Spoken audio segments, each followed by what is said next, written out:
captain's log. Guybrush Threepwood. Lost at sea for days now. I have no crew or navigational instruments. No provisions except a half-eaten corn dog, and unless I find water soon, I'm surely done for. Only the hope of finding my love, Elaine, keeps me going. Well, my quest for the fabulous treasure called Big Whoop has left me in this sorry state. I thought it would bring me fame and glory. Instead, it delivered me into the clutches of my enemy, the zombie pirate LeChuck. I had thwarted his evil plot to marry Elaine, and he was after revenge. Really, really thirsty now. If only I could have a small drink of fresh water, I might have the strength to sail on. Oh, but I know there's nothing but ocean for miles and miles. If I could reach land, I might find water and some food. Fruit, maybe. Something to fight off the scurvy and help me get my strength back. Maybe some bananas. Oh, why do I torture myself like this? I might as well wish for some chicken and a big mug of grog for all the good it'll do me. Oh, my sweet Elaine. Am I cursed to starve here on this ocean without seeing your face just one more time? Am I...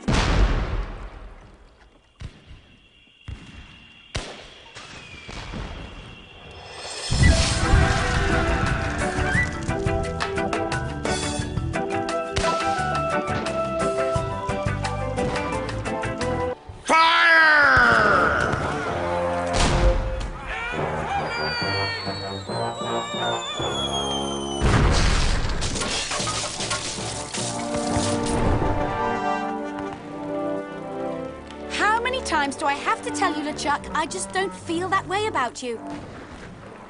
Elaine? By my congealed blood, you'll learn to love me. Sail with me, and I'll make you queen of the dead. I can't. I'm washing my hair tonight. Blast be your hair, woman! Can't you see that this salty old sea corpse pines for your every gentle caress?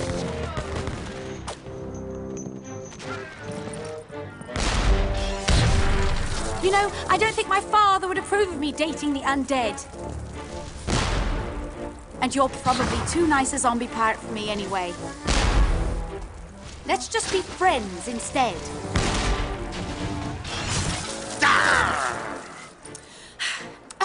Let's face it, LeChuck, you're an evil, foul-smelling, vile, codependent villain, and that's just not what I'm looking for in a romantic relationship right now. Darn your riddles, you saucy female! What do you mean? Ow! Oh! You're a bloodthirsty monster who's already kidnapped me once, tortured my friends, and taken from me the only man I ever loved, Guybrush Threepwood. Ah, how romantic. Ship ahoy! Threepwood!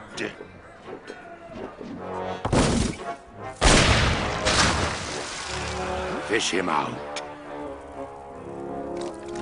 Guybrush? Guybrush Threepwood, by my gangrenous gut, I don't know how you escaped my carnival of the damned, but you won't escape the taste of my blade! Ah! Oh, the lass has spirity. Throw him in the hold. I'll finish him after the battle. Turn loose the longboats! And prepare the flaming voodoo cannonball.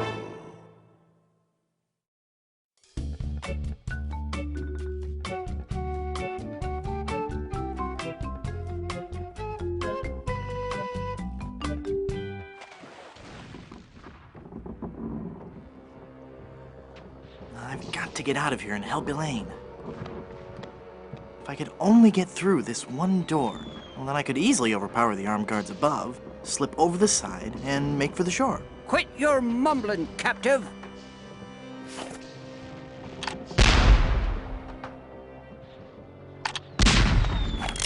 Stand your distance! I'm Guybrush Threepwood. Who are you? I'm the evil pirate Bloodnose, the wickedest fiend ever to sail under the banner of King Death. I'd as soon chew your nose off as look at you. Are you wearing a fake beard? Bloodnose the pirate would not have a fake beard. Yes, it is. It's been glued to your ear hair. Actually, it's a highly sophisticated beard weave, made from the chest and back hair of real pirates. I'm hoping it'll take root if I don't wash it for a while. Hey, wait a minute. You're not a pirate. Wally! Don't you recognize me? It's Guybrush Threepwood. Oh, gee. Hello, Mr. Wood. The last time I saw you, we were prisoners in LeChuck's dungeon. Why would you sign on with a ship of the living dead? Well, Mr. Brush, at first I had some misgivings about it. But thanks to LeChuck's seminars, motivational lectures, and audio books on Parrot, I've become a vicious corsair. You can too. Ask me how. Do you have any literature I could look at? Here. This leaflet explains the basic philosophy I follow. I'm not in the mood for sales hype.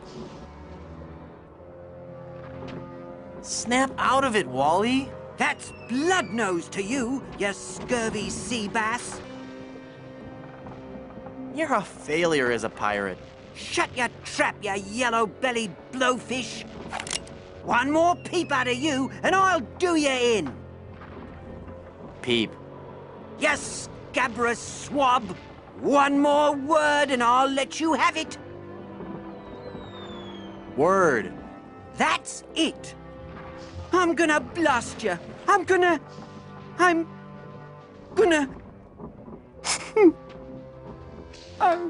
can't do it. I just can't. You're right, Mr. Wood. I'm just not a pirate. I'm not ferocious or bloodthirsty or hateful or anything. I'm not even unpleasant. Oh. Ah! Oh, there.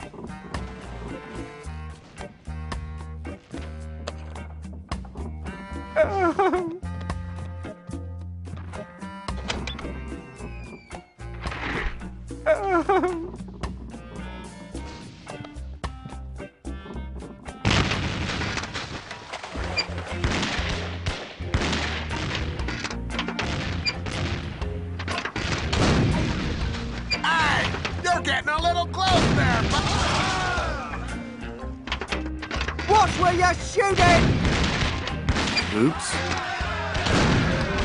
Whose side are you on? You're gonna get us all killed! Again! It's like... The four of you! Hey, I'm getting pretty good at this.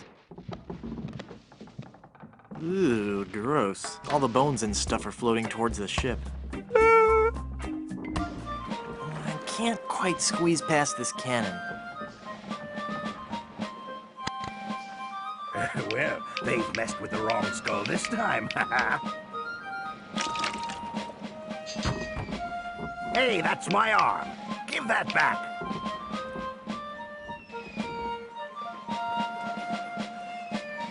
Hey.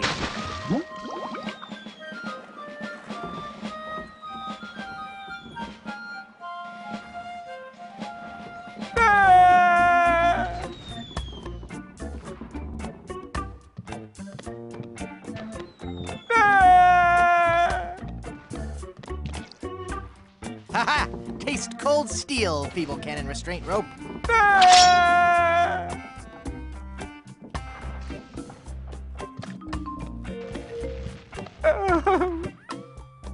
Now, with the demon flames of this voodoo cannonball, I'll blast my significant other into the significant other world. That'll show her how much I truly care.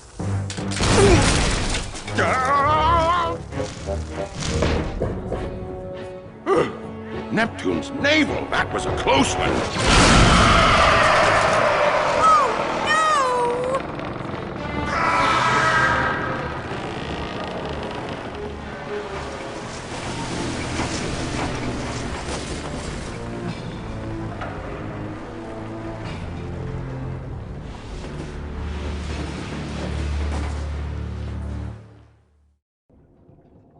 Hey, I lost my cutlass when the ship capsized. I don't even want to know what LeChuck's plans were for that. No self-respecting pirate would be seen wearing that. It's a bag of wooden nickels. Some treasure. Hey, there's a big diamond ring behind this bag.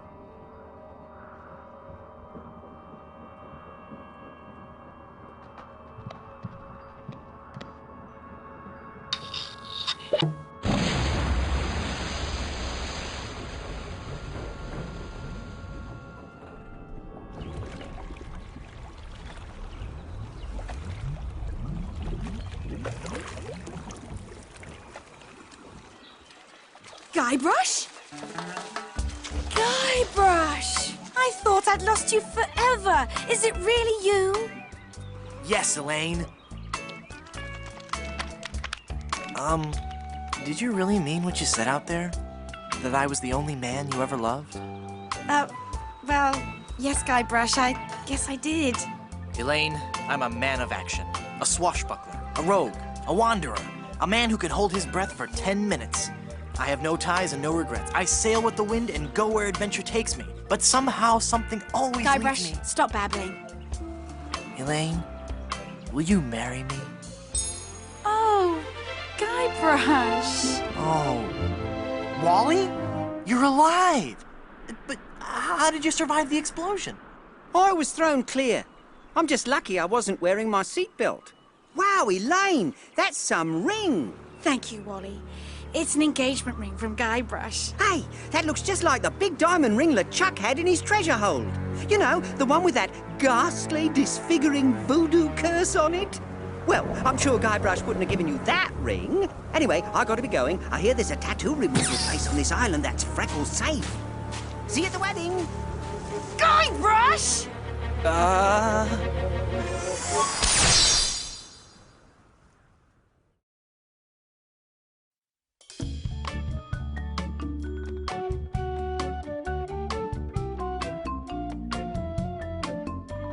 Oh no! Elaine? Oh, she's not gonna be happy about this.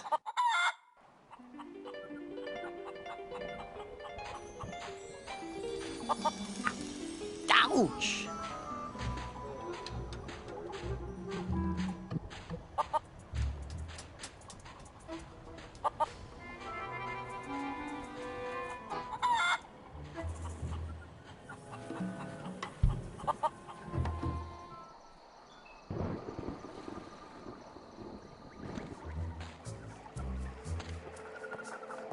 Boo!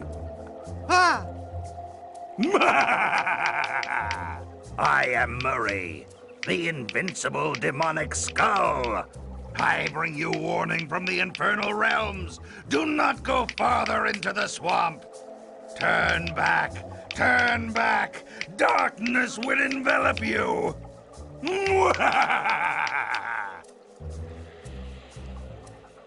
you know anything about lifting curses? Oh, right. I know a lot about lifting curses. That's why I'm a disembodied talking skull, sitting on top of a spike in the middle of a swamp. You seem bitter. I'm sorry, it's been a rough day. I'd love to stay and chat, but I gotta go.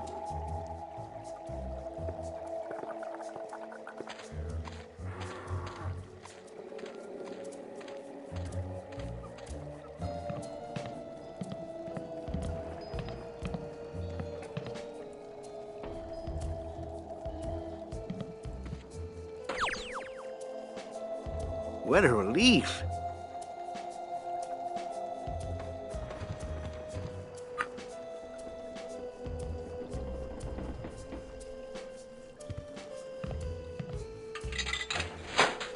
Wow, I got a whole pack of gum.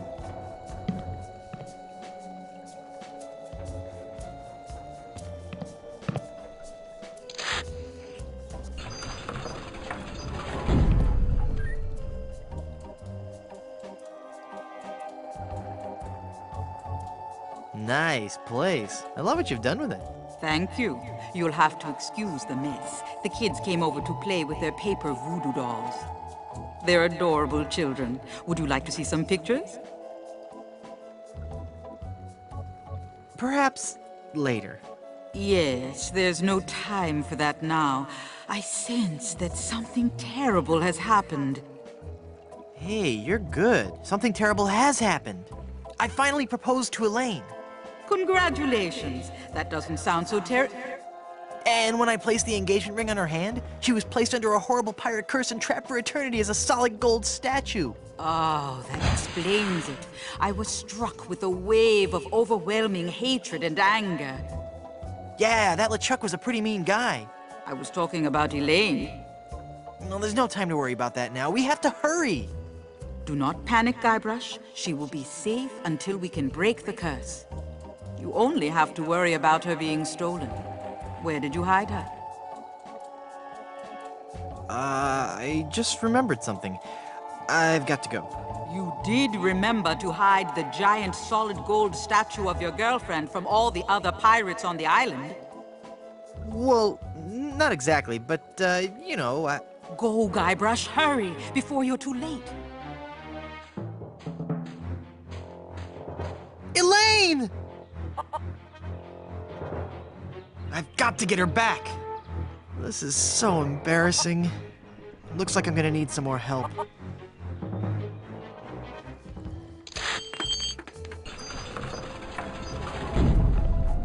Someone's stolen Elaine. That is unfortunate. It will be difficult to get her back. Do you know who kidnapped her? Not for certain, but I suspect that it's the mangy pirates anchored in Danger Cove. Can you give me something to lift the curse? No, LeChuck's curse is a very powerful one. Fueled by his anger and his intense frustration in dealing with the opposite sex. I have nothing here to lift so powerful a curse, but there is one way. Great, tell me. You have to replace the cursed ring with a pure one of greater or equal value. A good guideline is 2 months' salary. Where am I gonna find a huge uncursed diamond ring? Legends speak of a whopping big diamond ring on Blood Island. Blood Island? I've never heard of it. You will soon become quite familiar with it. But you must be careful, Guybrush. I have foreseen that your journey will be filled with peril and deception. I have also seen that Blood Island will be the place where you will die. And you're saying this is a place I should go? What are you, nuts? No, the value of the ring on Blood Island comes from its emotional significance. It represents a pure, true love, a power greater than any other. Oh, that's sweet. I think I have something in my eye. Do not mock the voodoo priestess. How do I get to Blood Island? You will need 3 things. A map to Blood Island, for the journey is a long and dangerous one. A seaworthy ship to take you there. And an experienced crew. Map, ship, and crew. Got it. Well, how will I find the ring on Blood Island? All I can say is that I see a long and painful history connected with that ring. And I feel a great sadness associated with it. You will learn more once you have actually found the island. Blood Island, here I come. Who did you say kidnapped Elaine? I suspect it was the work of the pirates anchored in Danger Cove. Where's Danger Cove? It is on the west side of the island. The way is extremely treacherous. Few men have seen Danger Cove and lived. Figures. Well, they're gonna regret messing with my girlfriend. Danger Cove, huh? You might want to stay indoors. This could get messy. Thanks for your help. Gotta go.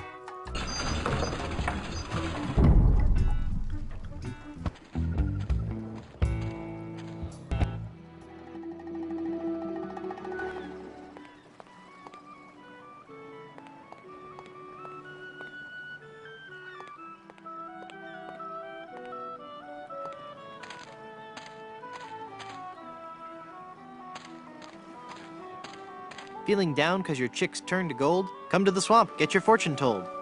Voodoo and things. Formerly just voodoo. Visit our new location on Plunder Island.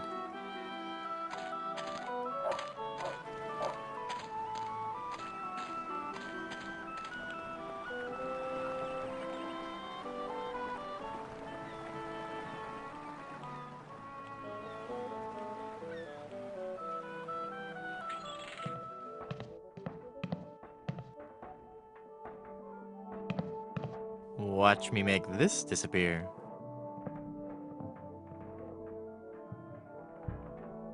Nothing up my sleeve?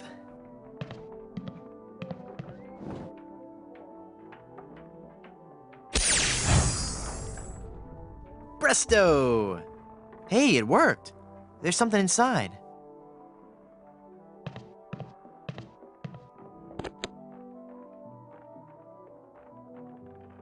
The C's of ventriloquism.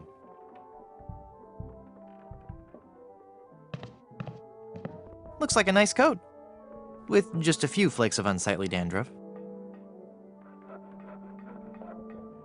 I'd hate people to think less of this guy just because of a slight problem with... Hey, this isn't dandruff. Oh!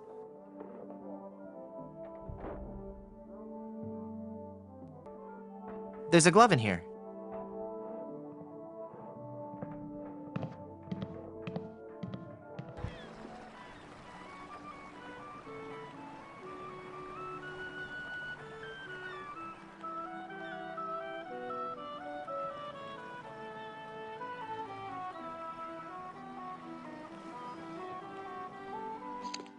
Welcome, patron, to the Barbary Coast, where every haircut is an adventure. Aye. And if you're wanting a haircut, you'll have to wait until I'm finished with Captain Rottingham here. Are you guys pirate barbers? We prefer the term buccaneer hairstylists. Great! Maybe you guys can help me find this huge diamond ring I'm looking for. Diamond ring? Yeah, it's supposedly enormous, and it's on Blood Island. Blood Island? Never heard of it. It's a funny story, really. I need it to lift this curse. It's turned my girlfriend into a solid gold statue. Solid gold? Wait a second, did I just share too much?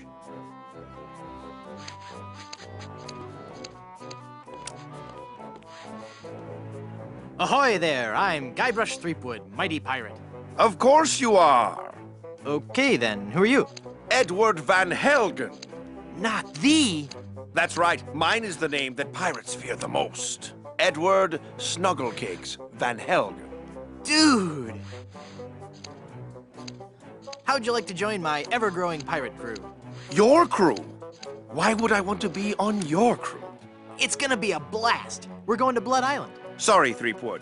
As much as I'd love to be out at sea again, I could never serve a captain who wasn't a gentleman and who wasn't my equal.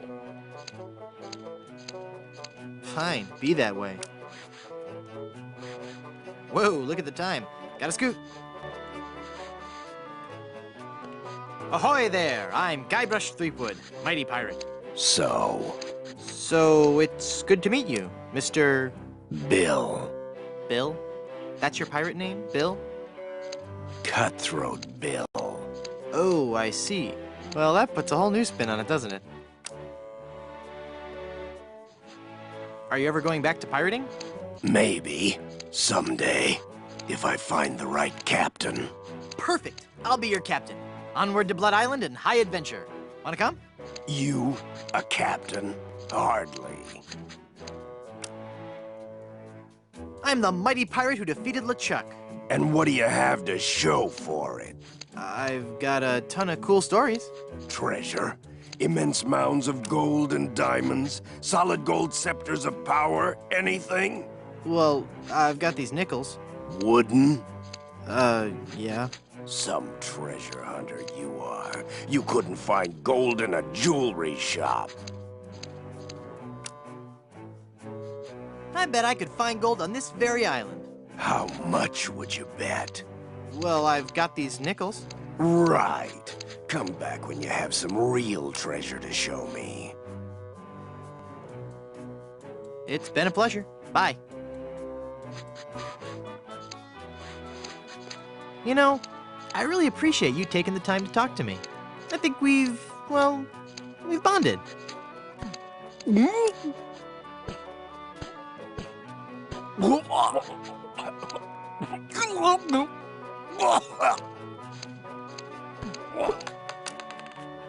How did you do that? Oh, it was nothing really. Just sudden pressure applied below the sternum to expel a foreign object from the windpipe.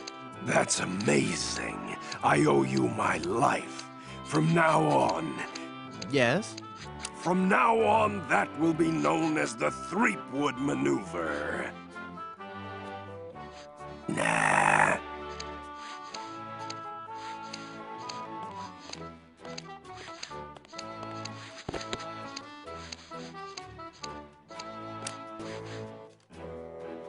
Ahoy there! I'm Guybrush Threepwood, and I'm a mighty Quiet! Huh? Don't distract him while he's working on me. Aye, laddie. You'll have to wait your turn. It's the pirate way.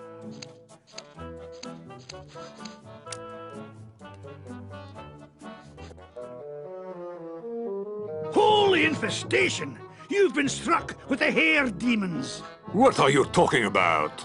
The cursed head vermin, the scourge of every hygienic sailor on the seven seas. That's a lie! Sure as I'm standing here, they're wriggling about your scalp like a pack of wretched sea lions. Good analogy. This calls for drastic action. I'm bringing in old Ironsides. No, let's not be too rash. Rash? That's a bad sign. There's no time to lose. I'm going to have to amputate. No, you'll ruin my hair!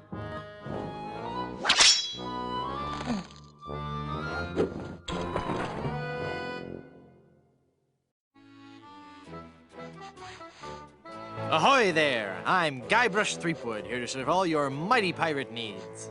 Pleasure to meet you, Guybrush. I am Haggis McMutton of the clan McMutton. How would you like to join my crew?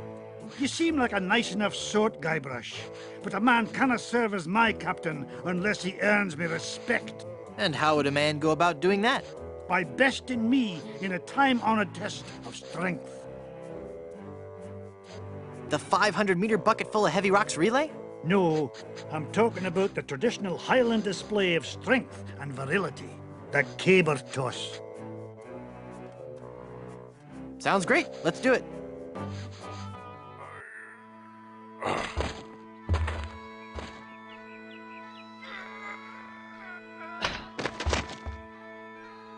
I would never follow such a weak captain.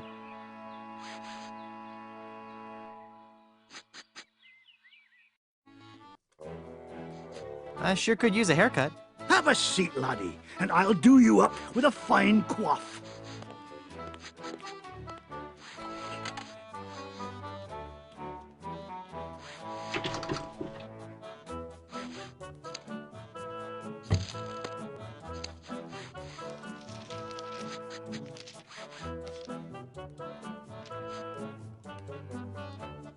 Ugh, blast that ineffectual paperweight. I'll have to go find another. Well, what about my haircut? Keep your skirt on, lad.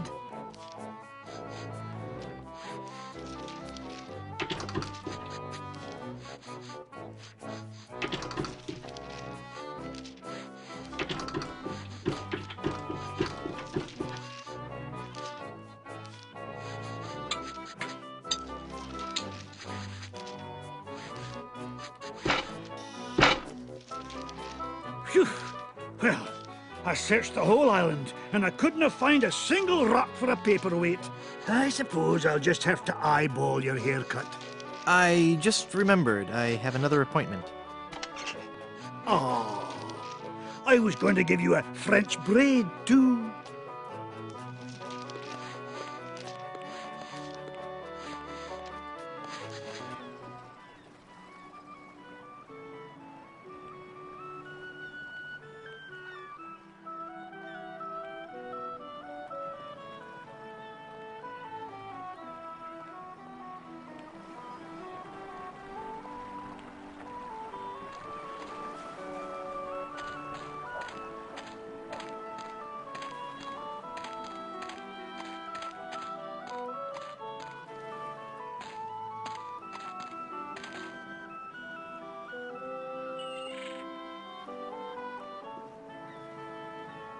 It's an informative plaque put up by the Plunder Island Naturalist Society.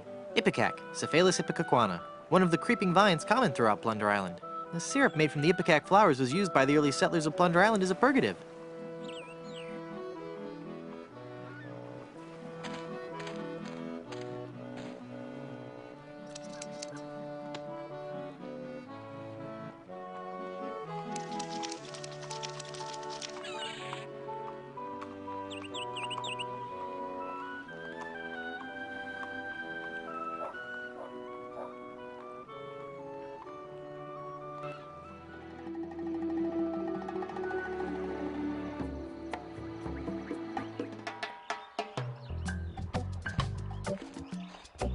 I wonder what this sign means.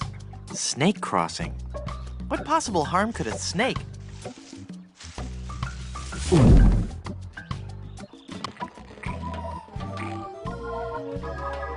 Well, this isn't good.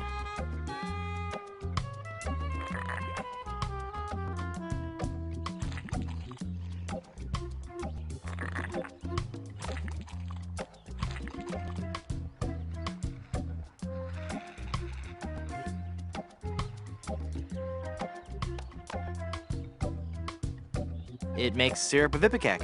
That seems logical.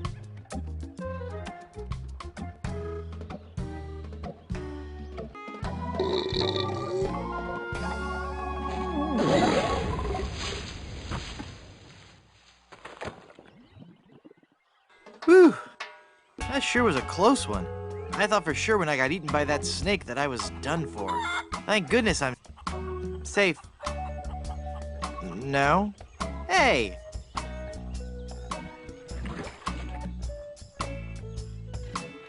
Hang on, the quicksand is sucking all the cool stuff I found in that snake from my pants. Now there's an odd sensation.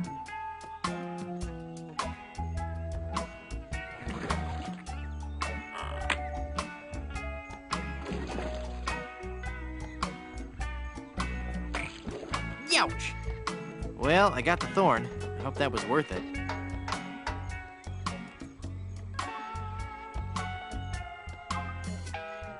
I can't move anywhere in this quicksand.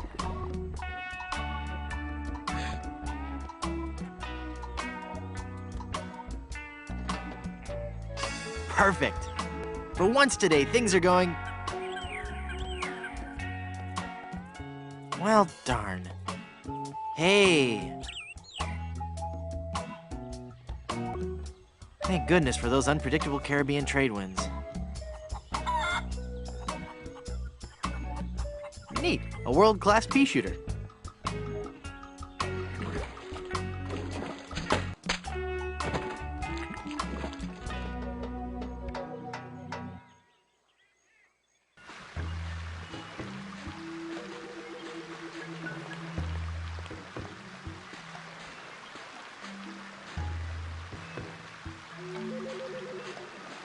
It's a nice boat, except for that enormous gaping hole in the bottom.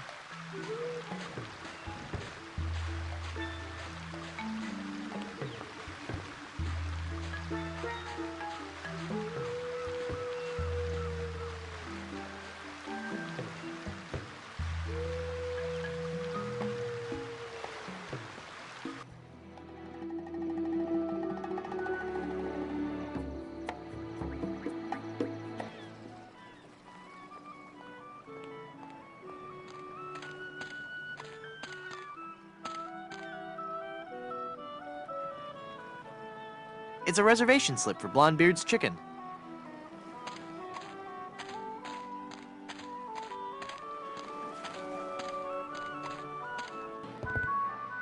Do you have a reservation? Of course I have a reservation. Then let's see your reservation slip. Very good. You may seat yourself, pardon me, Mrs. Bryanstoop.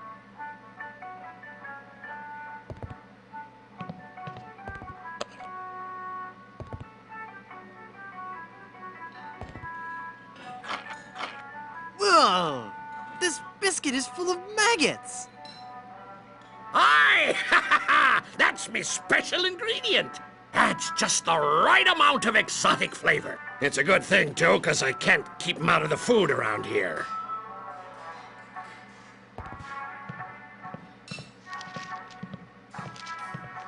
He's awfully reserved for a pirate.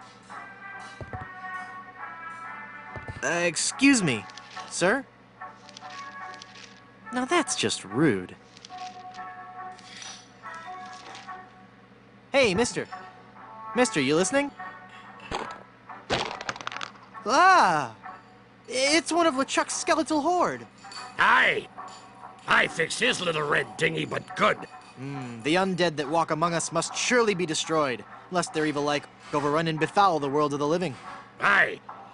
And he complained about me chicken. Oh.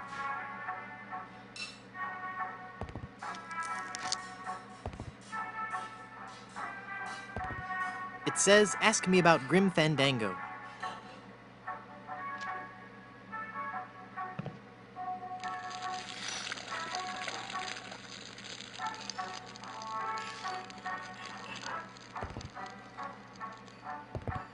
Ugh.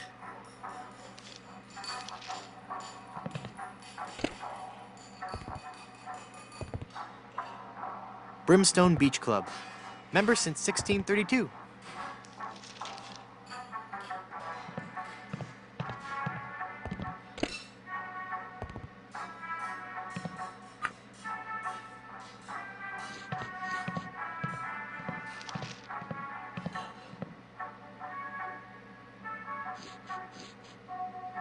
Excuse me, but... What a lucky pirate are ye! Me? You've struck gold, boy! I have? Gold, gold, gold! Ha ha! Golden nuggets of chicken! Oh. A treasure trove of deep-fried fun! Now, what can kindly old Captain Blondebeard bring ye for lunch? Nothing for me, thanks. It'd be just as well. Actually, I'm out of just about everything. Not a drumstick left. All I have left are those biscuits and a few tubs of our special Ipecac slaw. How's the Ipecac slaw? Not bad. But 15 minutes later, you'd be hungry again. Nice gold tooth you have there. Aye! It glistens like the golden topping of grease on me luscious batter-fried chicken. I'll let you get back to work. Aye.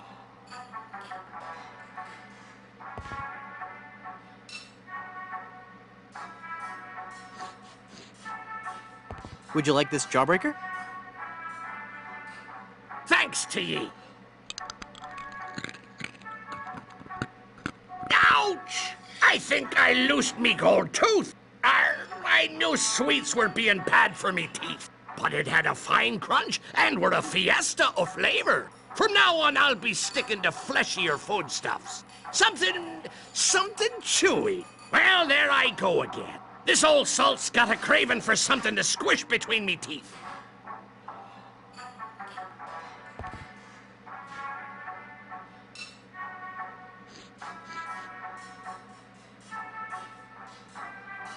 Would you like some gum? Thanks. This is really good steak-flavored gum. It gets you here. And it gets you right here.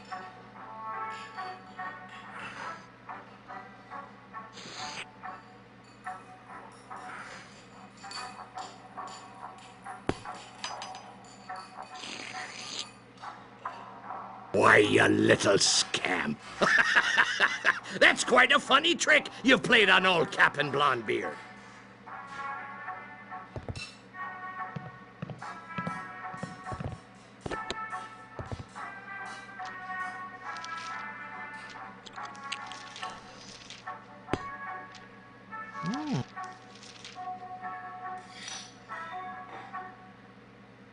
The gold tooth is in the gum.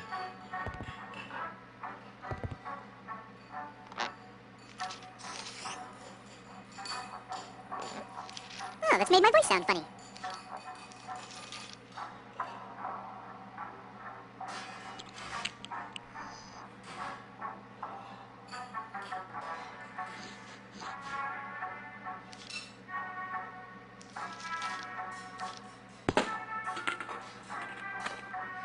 Cool.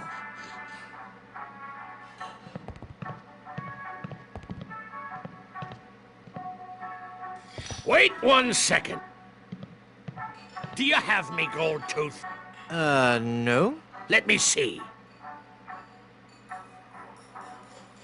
You don't have it? Darn, I'll have to order a new one. I wonder where that tooth fell.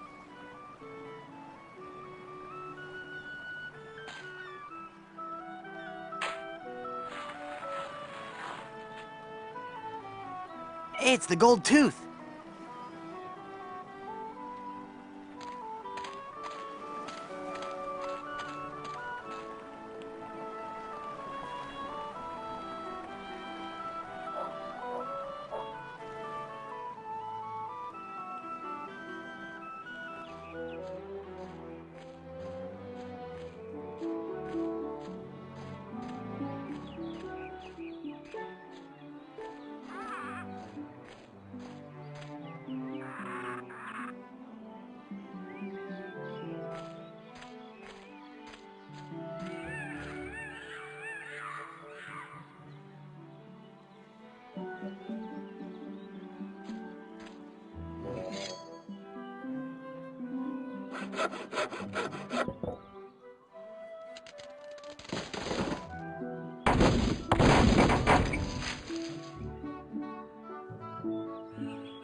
Sumatran rubber tree. Donated to Puerto Pollo by our Sumatran sister city of Vacaville. This tree is the only one of its kind in the entire Western Hemisphere and stands as an everlasting symbol of the friendship between our two cities. Caribbean rubber tree. One of the many rubber trees common throughout the Caribbean, used as raw material for shipbuilding.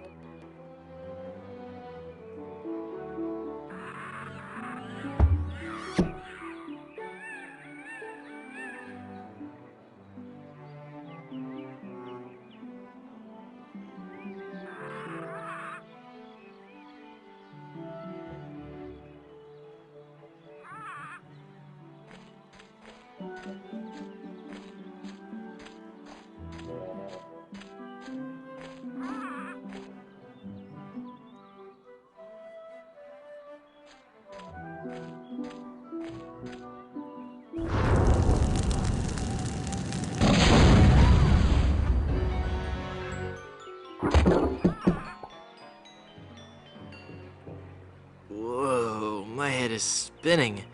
I gotta lay off the rum.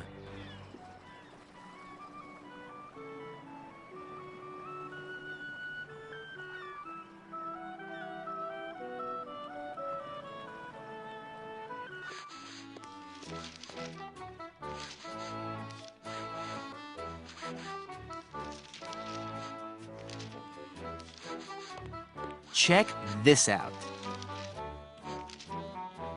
Is that real gold?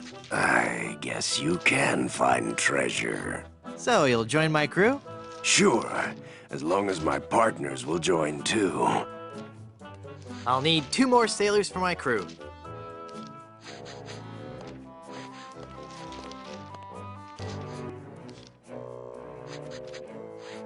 Are you sure you don't want to join my crew? It's as I told you, Guybrush. Not until you can best me in the caber toss.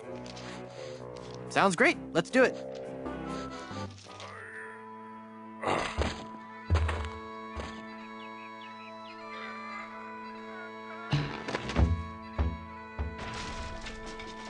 Hey, I win!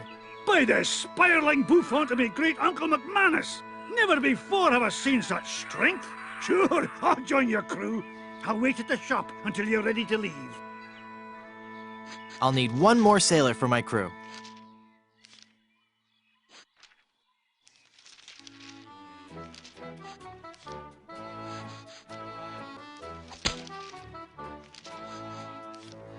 Now there's a challenge. To the field of honor. Choose your weapon. I choose the banjo. I accept. You do?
You're pretty good, boy.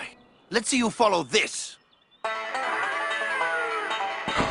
He's good. I'll never beat him.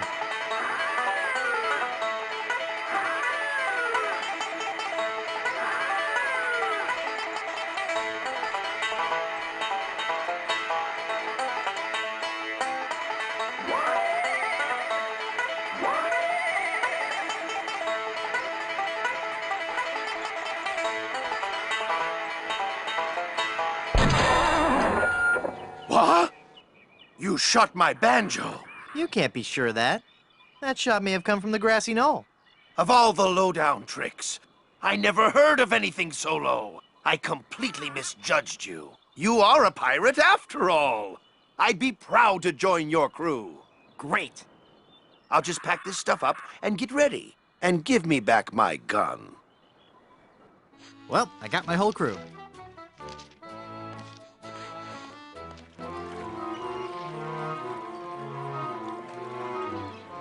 A barrel of grog and a chicken. Look at all this stuff, mate. Oh, that must have been some battle. Let's pull up anchor and make for Skull Island. King Andre will pay through the nose for all this loot. Wait a minute. There's something else. It's some kind of footwear. Hey, those are nice boots. But they're still hot. Ow, ow, ow, ow, ow, ow, ow, ow.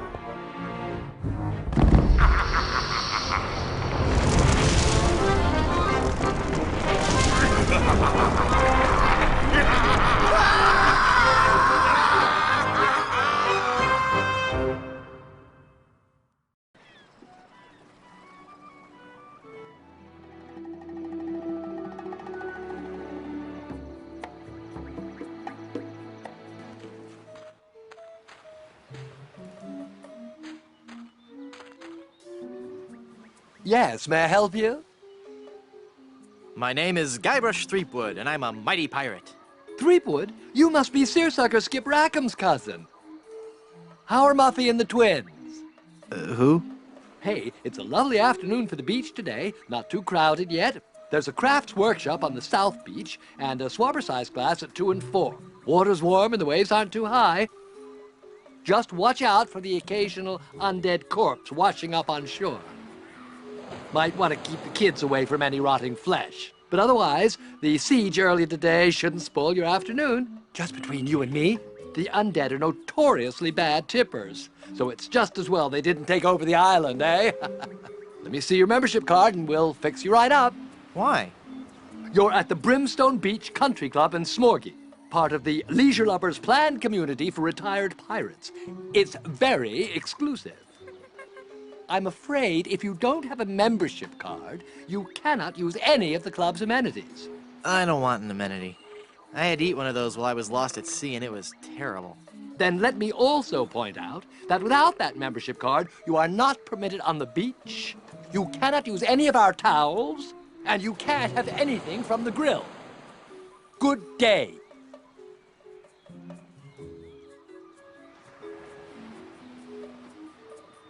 Excuse me. Yes, you filthy little man. My card. Let me see that. Oh no! In the name of all things clean, you've got a membership. Yes. And I think I'll just take one of your fluffy clean towels and enjoy a nice relaxing stroll down your beach. No! You mustn't! I must. And perhaps I'll sunbathe nude. Sweet mother of pearl, no! Now that I think about it, it is nice out on the far end of the beach. You should go there. You should go there now.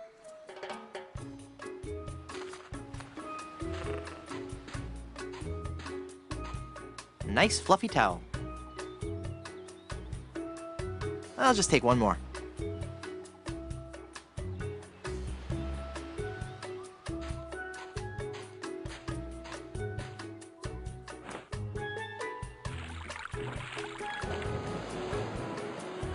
The towels are all wet now.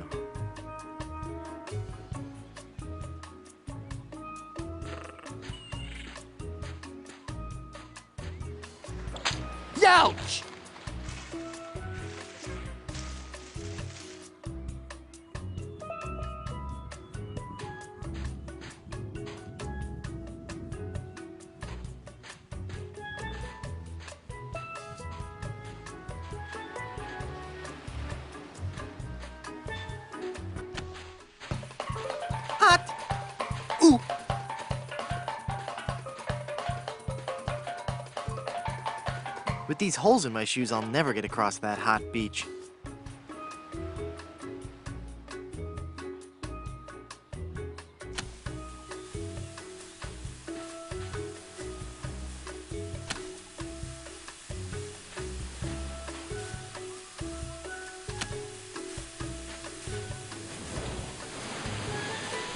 Whew.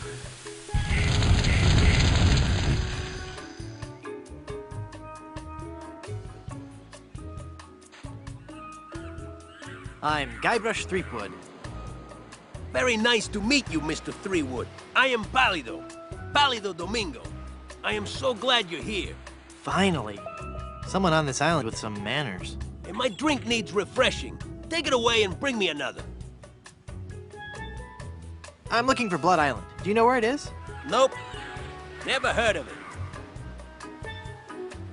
Are you sure you don't know how to get to Blood Island? I told you before, babe. I've never heard of Blood Island. See you around.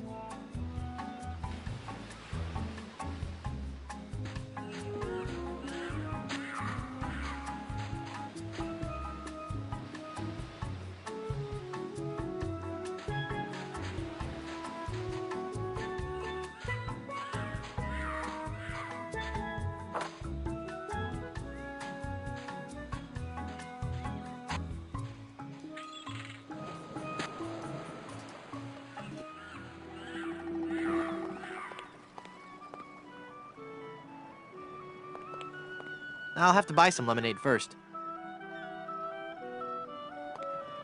Hello there, Sonny. You open yet? Oh boy, my first customer. Gee willikers, is this gonna be swell.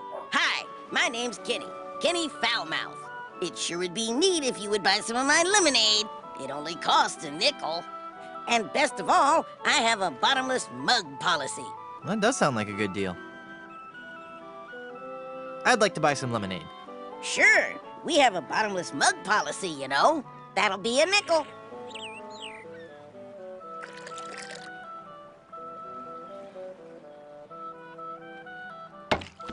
Hey, there's no bottom to this mug. Give me my money back. I'm sorry. I did tell you about our bottomless mug policy. And there are no refunds. Why, you little... Thank you. Come again.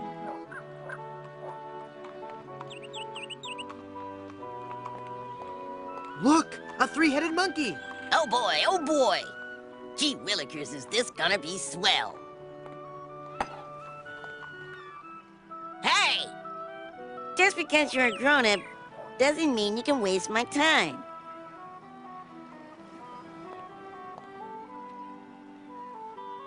Give me some more lemonade, you little chiseler. That'll be a nickel.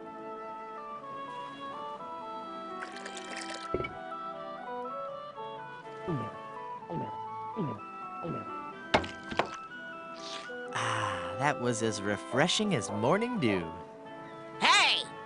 How did you drink all the lemonade? You switched mugs on me, you cheat. I hope you're happy. You put a budding young entrepreneur out of business.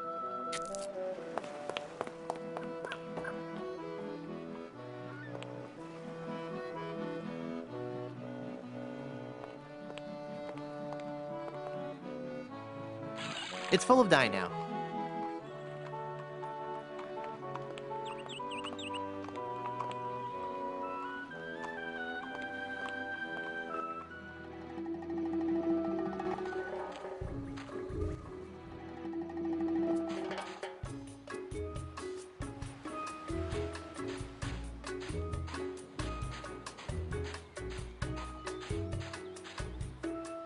I've brought you a new mug.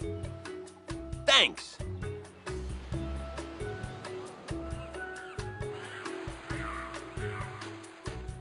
Here's your drink, sir.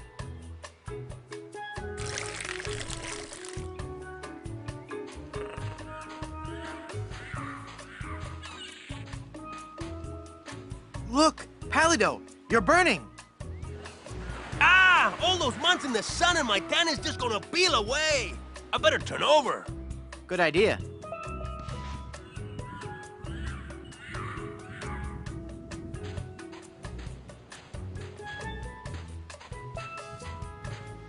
I'll never memorize that map. It's far too complex.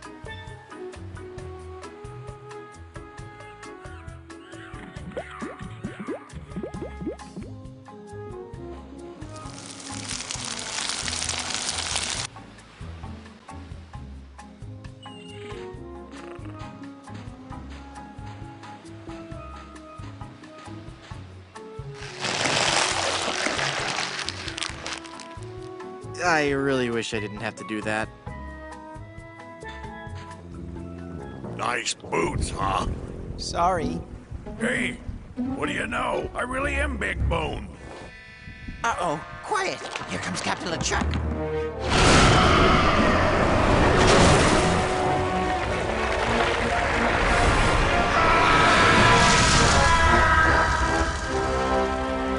Avast there, you lubbers! Set sail for my stronghold on Monkey Island. I'll unleash my entire army of the undead. This time, Elaine will be mine. Ah, Elaine. 'Twill be a sweet day in hell when you feel the fiery breath of my kiss on your lips and become my undead bride. And I'll destroy any man who dares get in my way. Suffering sailors, 'tis good to be dead.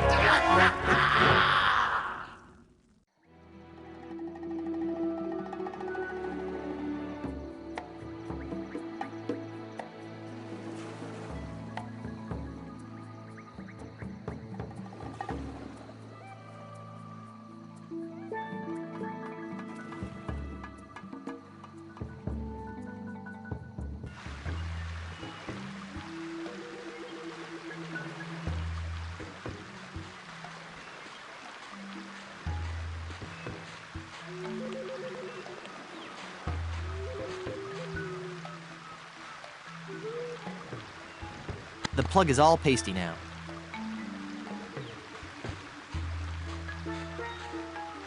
Perfect.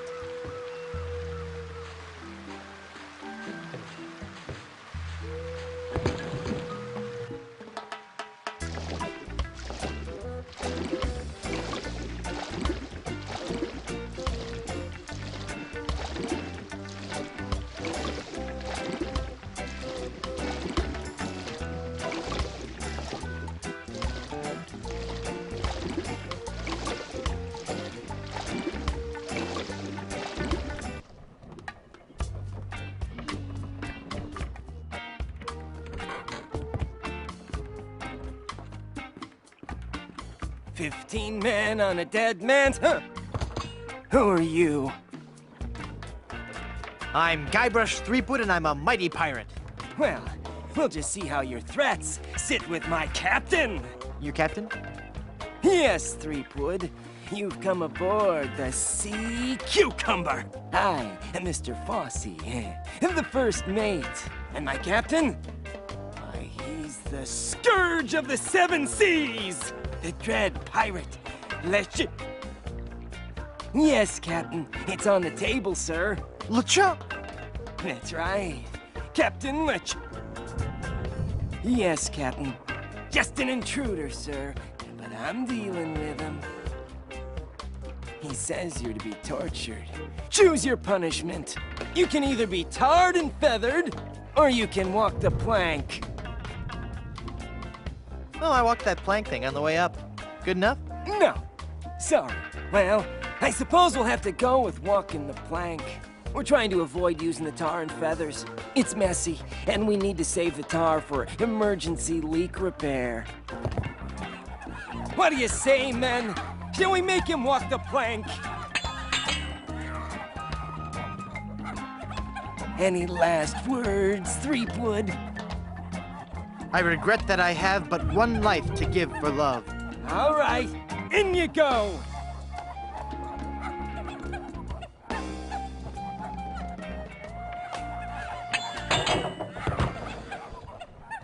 That's odd. There was no splash. Splash!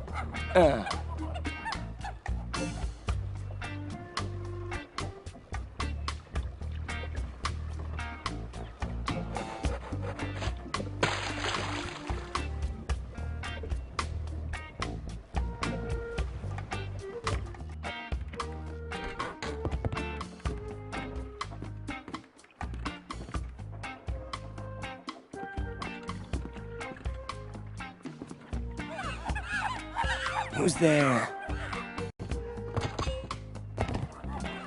Again with the sneaking on board the ship! I don't know how or why you came back on board, but the next time you walk the plank will be your last! What's that, Captain? Vandals? Yes, sir. Tar and feathers. I know it's messy, but it's the only torture we have left. Our illustrious captain has declared that you shall be tarred and feathered.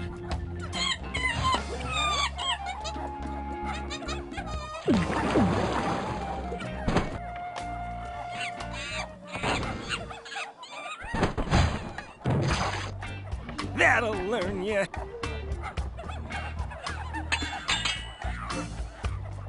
So what do I do now? I don't know. We've never done this before. Aren't you humiliated? I guess so, but no more than usual. Well, just get lost then.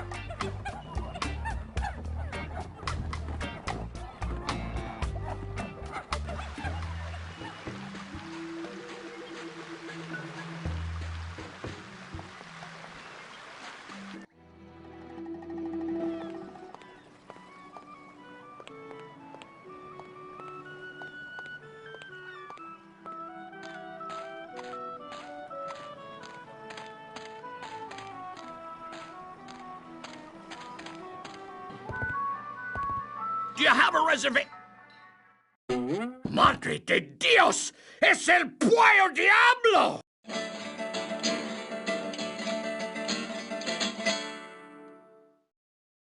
Sí, he dejado en libertad los prisioneros y ahora vengo por ti. Well, you're not taking me without a fight.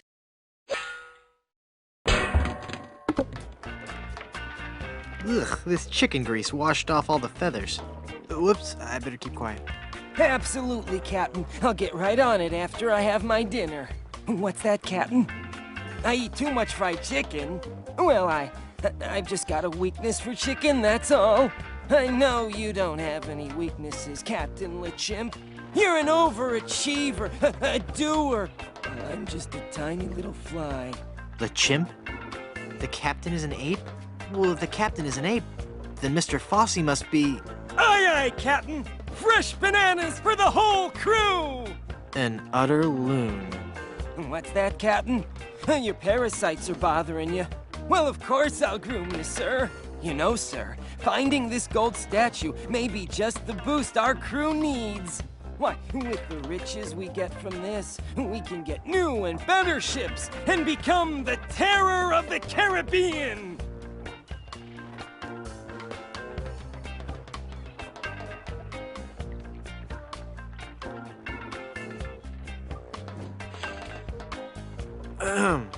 Mr. Fossey, I've been thinking. Are you all right, Captain? You sound different. Don't interrupt. Sorry, sir. Maybe it's time we gave up pirating. I mean, take a look around at me, at the rest of the crew. We're all monkeys. You mean in the Darwinian sense, sir? No, I mean in the quite literal sense. Have you noticed that the crew is happier swinging from the masts than swabbing the decks? I don't even want to mention what they've been flinging around the ship. Are you suggesting that I'm not disciplining the crew enough? No, I'm suggesting that we all give up this charade and go back to the trees. That's the life for a monkey, not sailing the seas for months on end. Well, if you feel so strongly about it, sir, I suppose I can't argue. I think our last order of business should be to dig up that statue and... It'll be tough on the men, sir, but I'll tell them that you think it best. Okay, but first we should dig up that statue and give it to...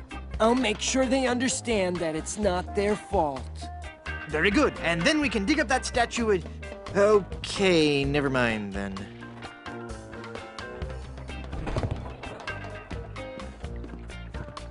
That must be the map to where they've buried Elaine.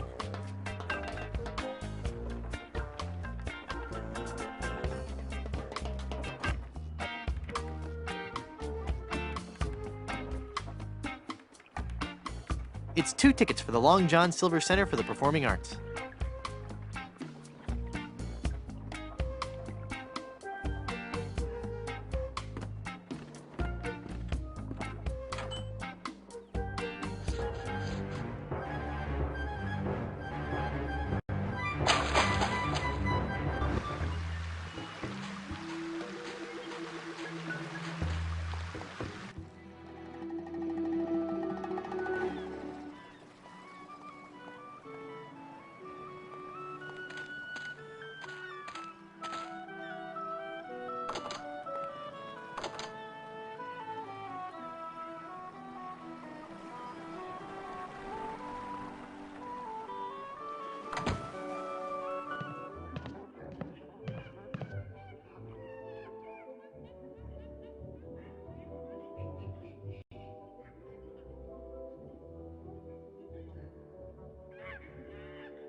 It smells like something's burning. Must be this shoddy 17th century electrical wiring. Wait a second. Somebody's been monkeying around with these controls.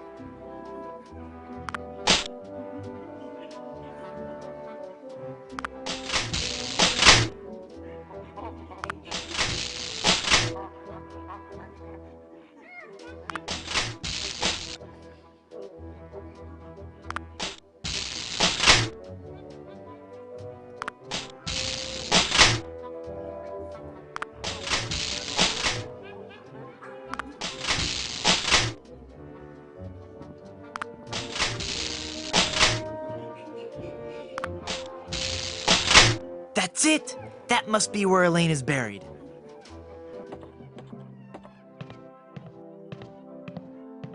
And now, the moment I know you've all been waiting for. How about some amazing juggling?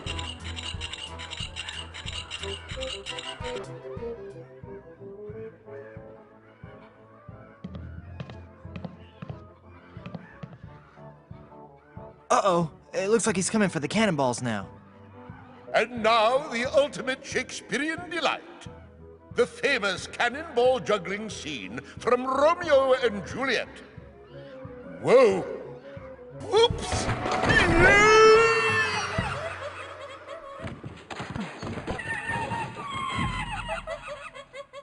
I'm glad it had a happy ending and he got the girl in the end.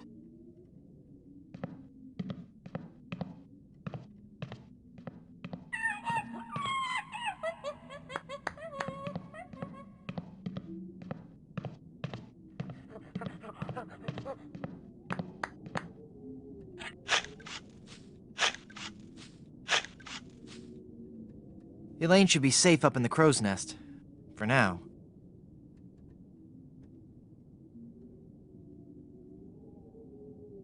Well, I've got a crew, a map, a ship, and finally got Elaine back. So what say we head on to Blood Island to lift the curse and save Elaine? How about it, guys? Let's get moving towards Blood Island. Let's head on out and find our fortune. Guys? This might be more difficult than I first imagined.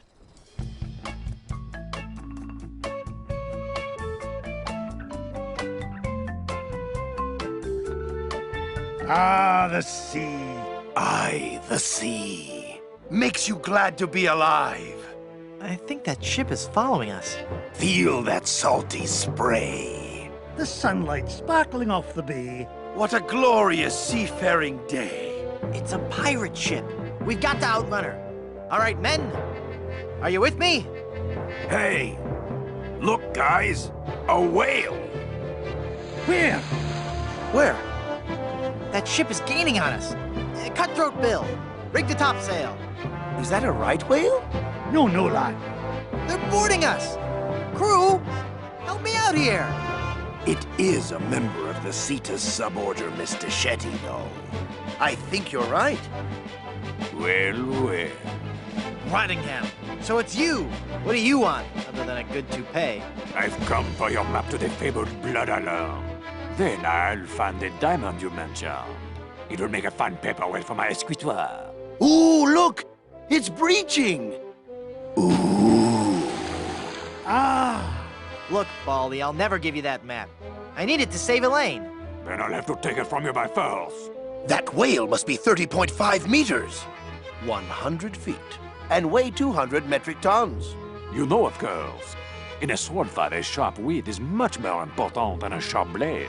Of course. Everybody knows that, Chrome Dome. Let's get this over with. Every enemy I've met, I've annihilated. Oh, yeah? Well, you fight like a cow. No. That's not right at all. What?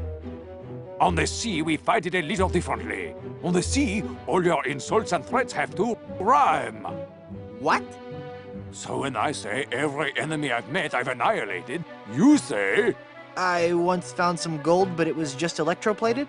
No, you say, with your breath, I'm sure they are suffocated. Let's try that again, shall we? You're as repulsive as a monkey in a negligee. I'm waiting.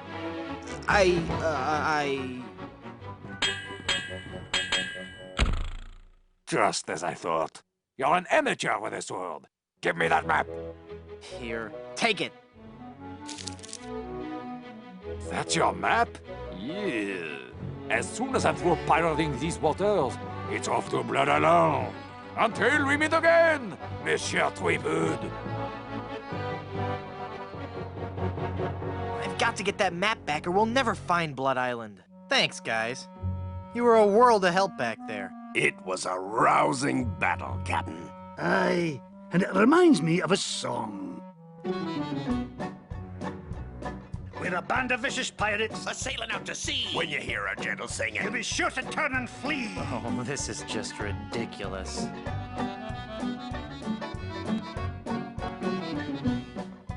Come on, men. We've got to recover that map. that pirate will be done for when he falls into our trap. We're a club attuned for rovers. We can sing in every clef. We can even hit the high notes. It's just too bad we're tone deaf. A pirate I was meant to be, trim the sails and roam the sea.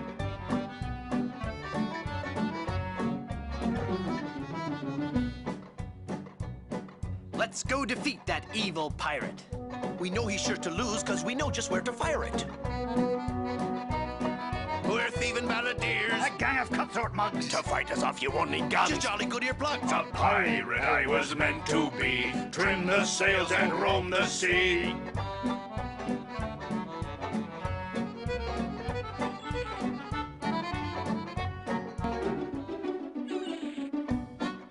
All right, crew, let's get to work. Our vocation's a thing we love, a thing we'd never shirk.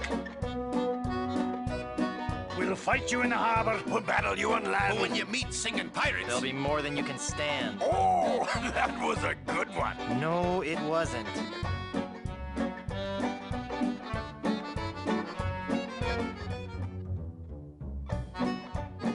No time for song. We've got to move. The battle will be long, but our courage we will prove.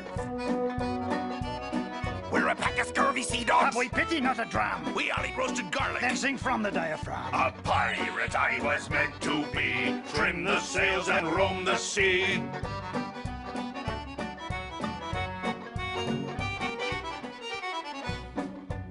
Less singing, more sailing. When we defeat our wicked foe, his ship he will be bailing.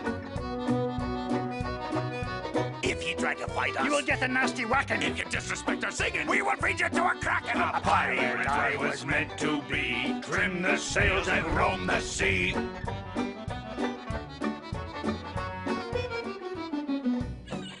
I'm getting so sick of you guys and your rhyming. We're ready to set sail, though the cannons need a priming. We're troublesome corsairs, and we've come to steal your treasures. We would shoot you on the downbeat. But we gotta rest 5 measures. A pirate I was meant to be, trim the sails and roam the sea.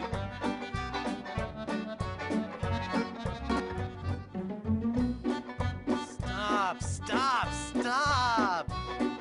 The brass is wood for polish, and the deck is wood for mop. You say you're nasty pirates, steaming, thieving, bad bushwhackers. From what I've seen, I tell you, you're not pirates, you're just slackers. A pirate I was meant to be, trim the sails and roam the sea.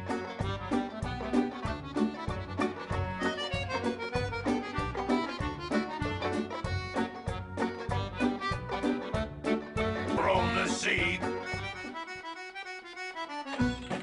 We'll surely avoid scurvy if we all eat an orange. And, Well, door hinge? No. Guess the song's over then. guess so. Okay, back to work. Well, gee, I feel a little guilty now.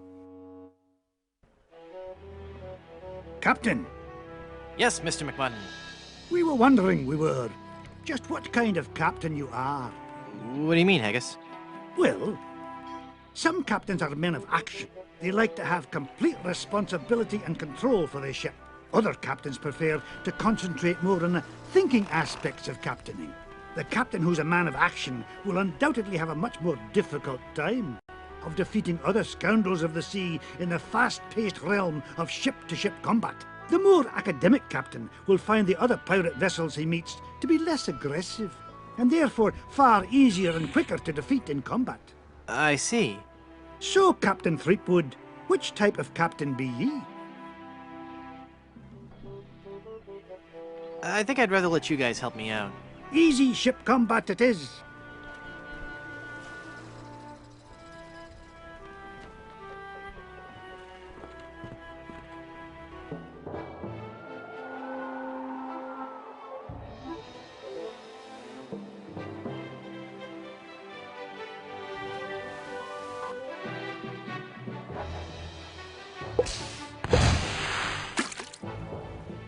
You'd better leave now if you value your life. I'm Guybrush Threepwood, a mighty pirate. Don't make me laugh. Every enemy I've met, I've annihilated. Oh, yeah? You're as repulsive as a monkey in a negligee. I look that much like your fiancé? Heaven preserve me. You look like something that's died. My ship has barnacles on its underside. I've never seen such clumsy swordplay. Oslo is the capital of Norway. Ha! I've beaten you. I will let you live if you give me your treasure. I haven't got any treasure. Why do you think I was attacking you? I guess I need more practice with this sword fighting stuff. At least I showed him in the high seas combat part.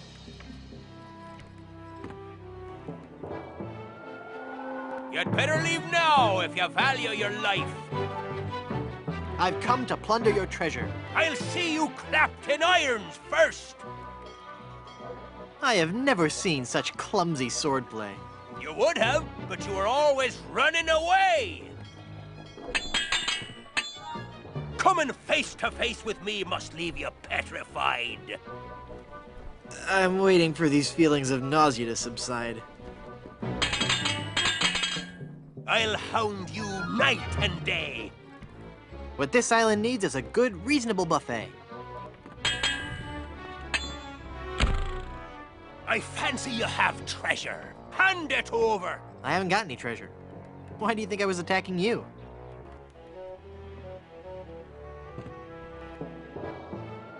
You'd best sail away before you get hurt. I'm Guybrush Threepwood, a mighty pirate. Don't make me laugh.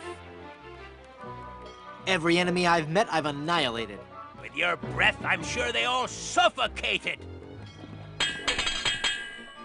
When your father first saw you, he must have been mortified. It pays to keep a glass of water at your bedside. You're the ugliest monster ever created. I was thrown off a subway because I had expectorated. Ha! I've beaten you. I will let you live if you give me your treasure. Treasure? You wanted treasure? I'm sorry, I'm fresh out.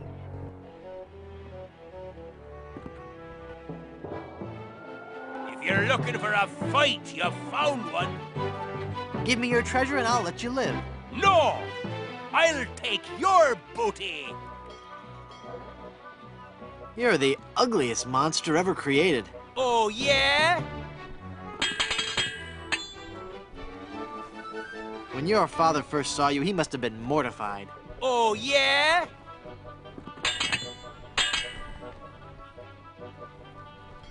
I have never seen such clumsy swordplay. I'm shaking, I'm shaking. You win! Give me your treasure. The treasure is yours. We're loaded with booty.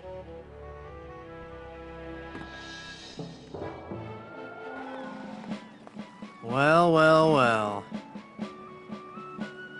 I guess you've learned an important lesson about cheating. I sure have, mister. Golly, I'll never cheat on anyone ever again. Honest, I've got a new business now, and gosh, it's swell. What is it? I'm running guns. Tell me you're lying. I never lie anymore, mister. You've shown me the light. Can I interest you in some shrapnelizing ammunition designed to bring exquisite pain and unreasonable suffering to all your enemies? What do you have for sale today? Today, customer name here. What's your name again? Guybrush Threepwood. Today, Mr. Leapgood, I can offer you the complete line from Bob's Big Bore Boomer Brand Cannon Incorporated. To start with, we have the entry-level model, the Buccaneer's Buddy.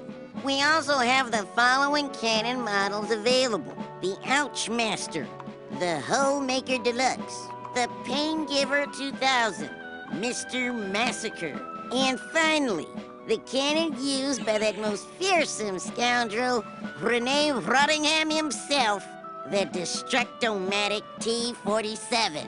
So, can I interest you in any of these models, mister? I'll take the Buccaneer's Buddy. The Buccaneer's Buddy it is. Let me just check my stock. Yep, we got him. You will not be disappointed, my friend. Now, will that be doubloons, jewels, captured maidens? My ship's hull's full of booty. Well, the amount in your treasure hold is not enough for this model. Would you take my old cannons as a trade-in? Well, I don't know. They are pretty banged up. Hang on while I check the blue book on them. Okay. I'll have my mom install your new cannon pronto. While she's at it, I'll also have her pick up the appropriate amount from your hold and pick up your trade-in. Mom!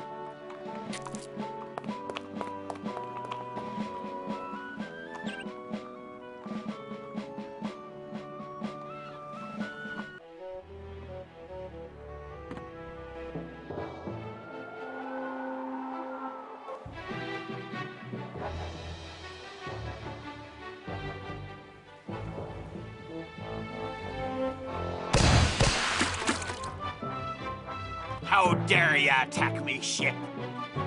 I'm Guybrush Threepwood, a mighty pirate. Don't make me laugh. When your father first saw you, he must have been mortified. I'm shaken. I'm shaken. I have never seen such clumsy swordplay. I'm shaken. I'm shaken.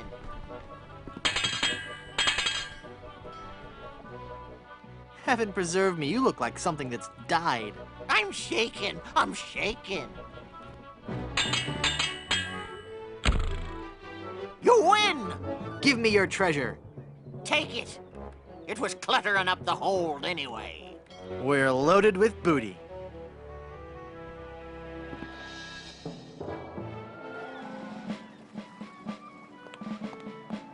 Back again, mister?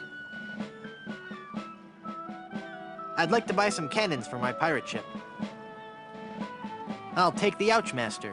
The Ouch Master it is. Mom!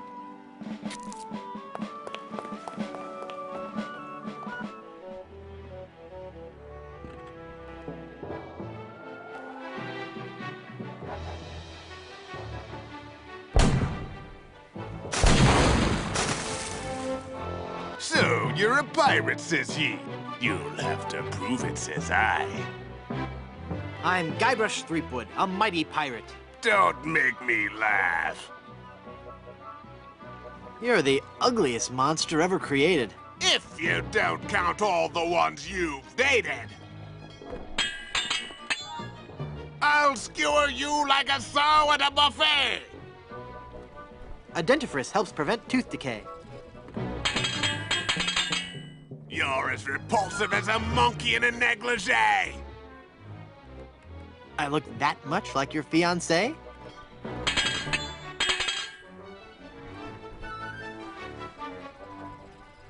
I'll hound you night and day. Oh, yeah? Coming face to face with me must leave you petrified. I'm shaking. I'm shaking.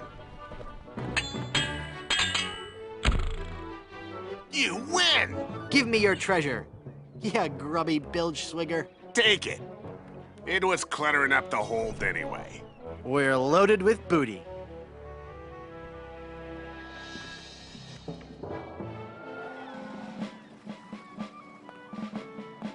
Back again, mister? I'd like to buy some cannons for my pirate ship. I'll take the Holemaker Deluxe. One Hole Maker Deluxe coming right up. Mom!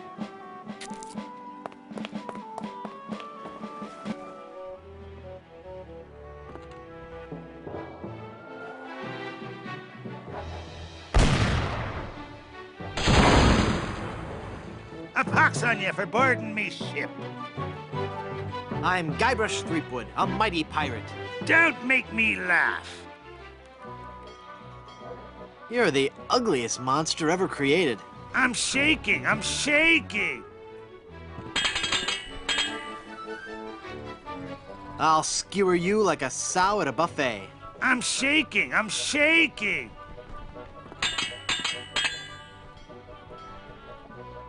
When your father first saw you, he must have been mortified. At least mine can be identified. I'll leave you devastated, mutilated, and perforated. Chinese food's best when not monosodium glutamated. I can't rest till you've been exterminated. I think that all criminals should be incarcerated. Open your hold so I may take your treasure. Treasure? You wanted treasure? I'm sorry, I'm fresh out.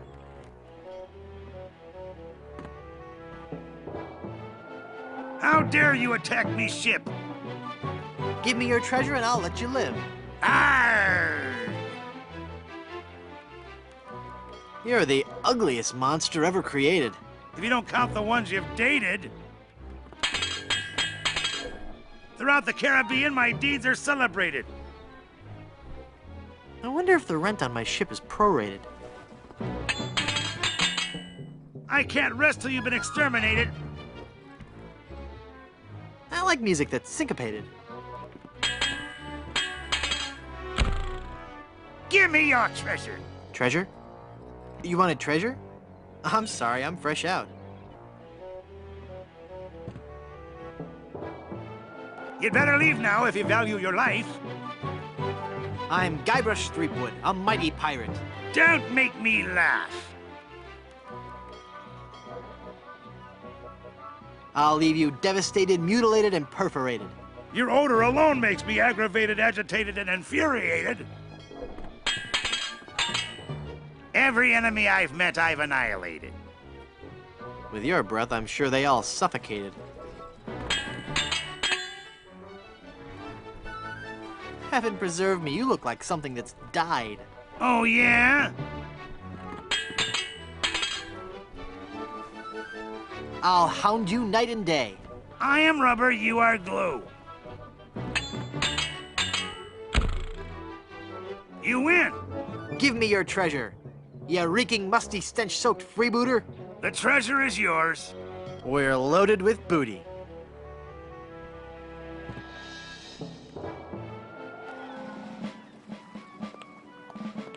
Back again, mister? I'd like to buy some cannons for my pirate ship. I'll take the Pain Giver 2000. The Pain Giver 2000 it is. Mom!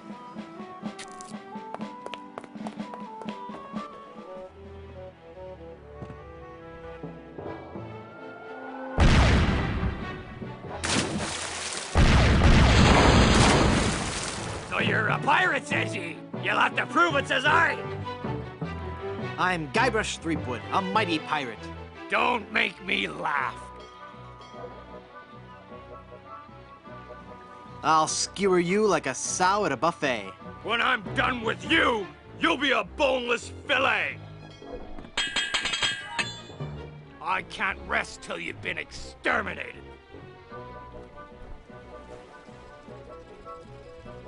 I like music that's syncopated. I'll hound you night and day.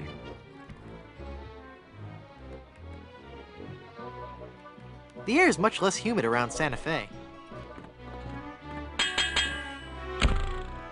I fancy ye have treasure.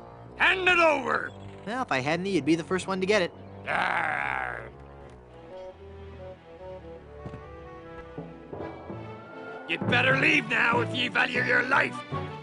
I've come to plunder your treasure. You won't live to regret this.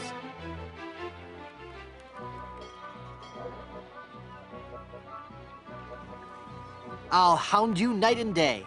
I'm shaking, I'm shaking.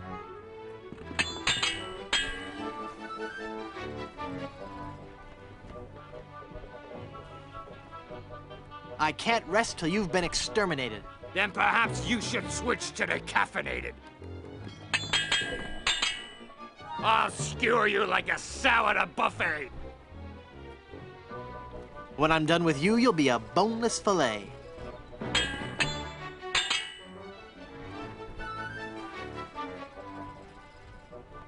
Throughout the Caribbean, my great deeds are celebrated. Too bad they're all fabricated. Heaven preserve me, you look like something that's died.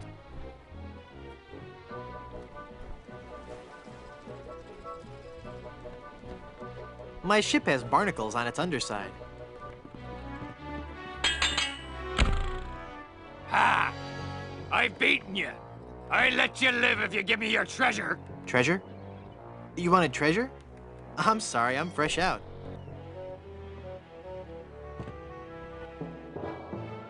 Who are you? I'm Guybrush Threepwood, a mighty pirate. Don't make me laugh.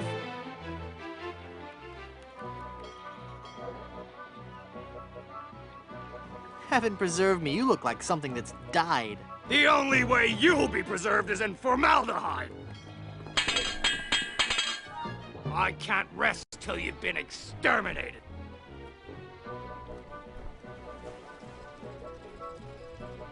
Then perhaps you should switch to decaffeinated.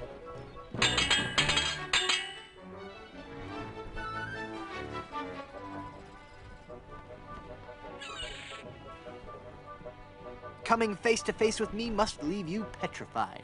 I am rubber, you are glue.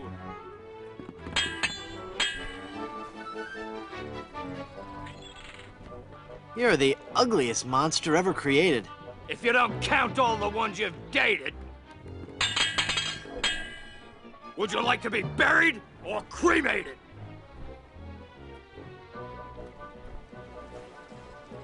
This isn't going as well as I'd anticipated. Give me your treasure! Well, if I had any, you'd be the first one to get it. Arr.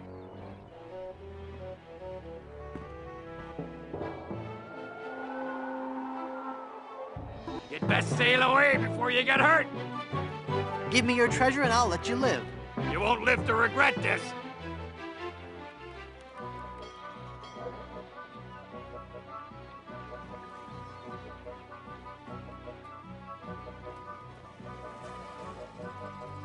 Would you like to be buried or cremated? Oh, yeah?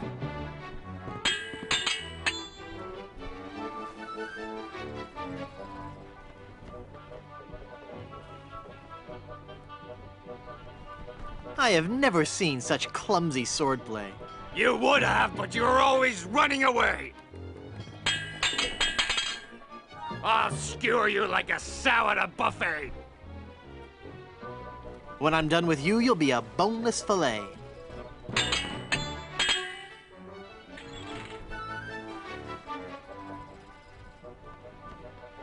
I'll hound you night and day. Oh, yeah? You win! Give me your treasure. Take it. It was cluttering up the hold anyway. We're loaded with booty.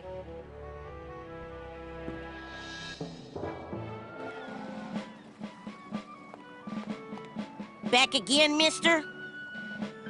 I'd like to buy some cannons for my pirate ship. I'll take the Mr. Massacre brand cannon. One Mr. Massacre coming right up. Mom!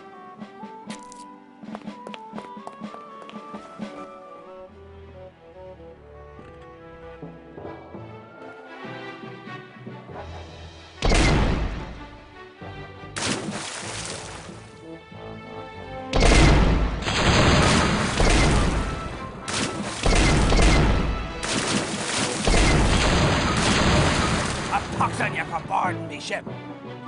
I'm Guybrush Threepwood, a mighty pirate. Don't make me laugh. Would you like to be buried or cremated? With you around, I'd prefer to be fumigated. Throughout the Caribbean, my great deeds are celebrated.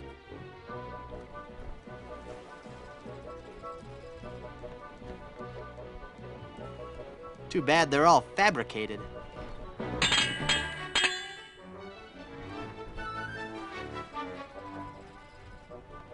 I'll hound you night and day. Then be a good dog. Sit! Stay! I'll leave you devastated, mutilated, and perforated. Your odor alone makes me aggravated, agitated, and infuriated.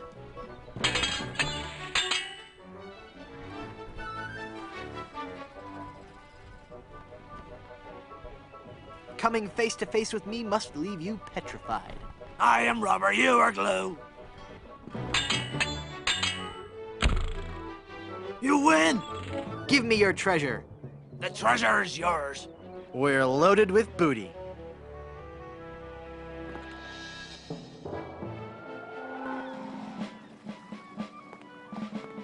Back again, mister? I'd like to buy some cannons for my pirate ship.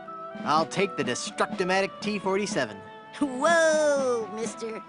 You've entered a select group of pirates. You've just ordered the Destructomatic T-47 armor-piercing carnage delivery system with auto-loading and fax modem. Quite a fine piece of hardware, if I do say so myself. Mom!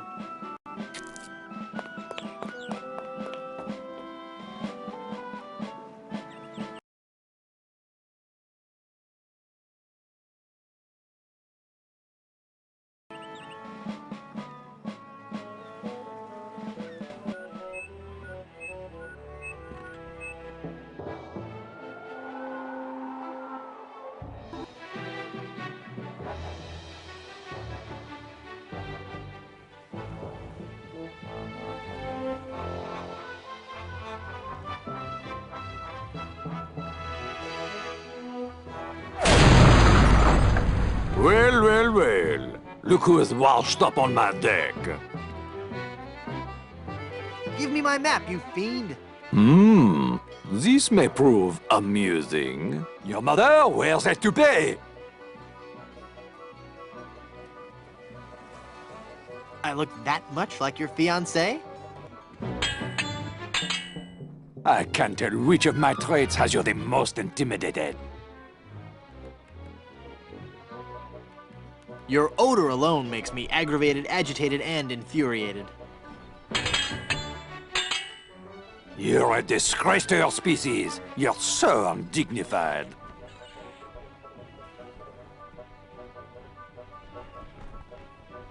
At least mine can be identified. When I'm done, your body will be rotted and putrefied.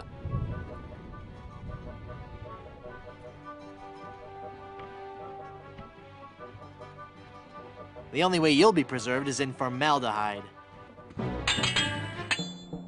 Nothing can stop me from blowing you away.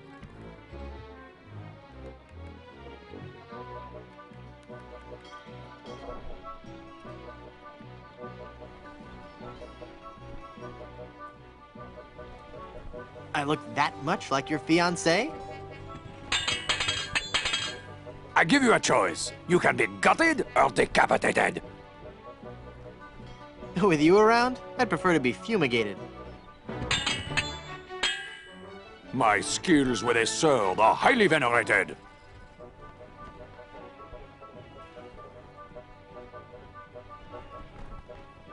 Too bad they're all fabricated.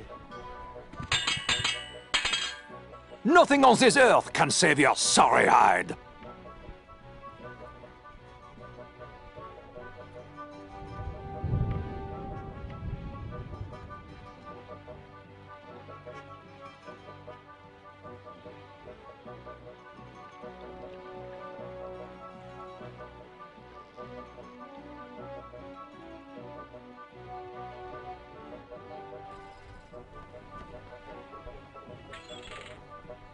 The only way you'll be preserved is in formaldehyde.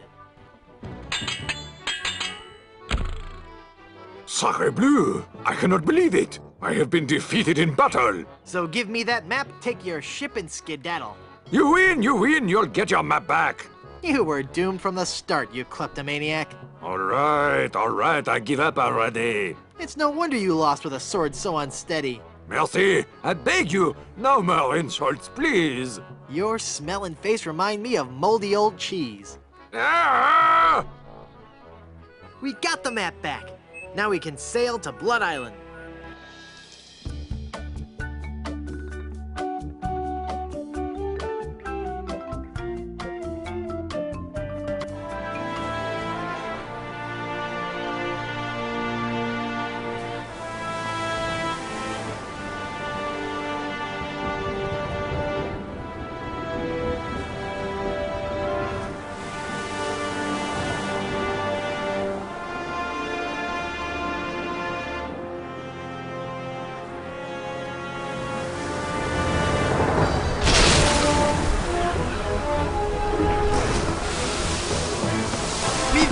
Keep her on course for Blood Island. Van Helgen! I'm doing all I can here! Haggis! Lend a hand!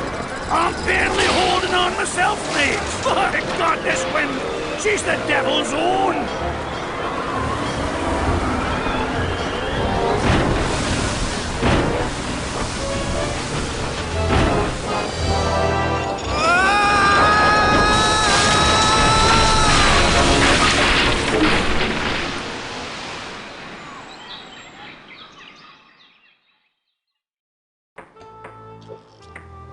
Whew. I guess I blacked out for a second. Where's Elaine? She flew a wee bit into the woods when we crashed. Then let's get going. We'll find her, then scour the island for the uncursed diamond ring that'll transform her back to normal. I don't be thinking we will, lad. What do you mean? I mean, what do you mean, Haggis? This be a mutiny, Captain. We're leaving you. Did I mention that I'm offering my crew a very attractive pension plan? You did. And the stock options. But we're still leaving. But why, Haggis? Why? Well, I admit being your pirate crew's been a real pleasure. A real pleasure. But we've grown restless. We can hear the voice of the siren calling to us, and she says she'd be wanting us to do her hair. You're going back to being barbers? Aye. We'll be sailing back to Plunder Island just as soon as we can fix the ship. Good luck, Captain Driftwood. It were a pleasure to be looting with you. I guess I'm on my own again.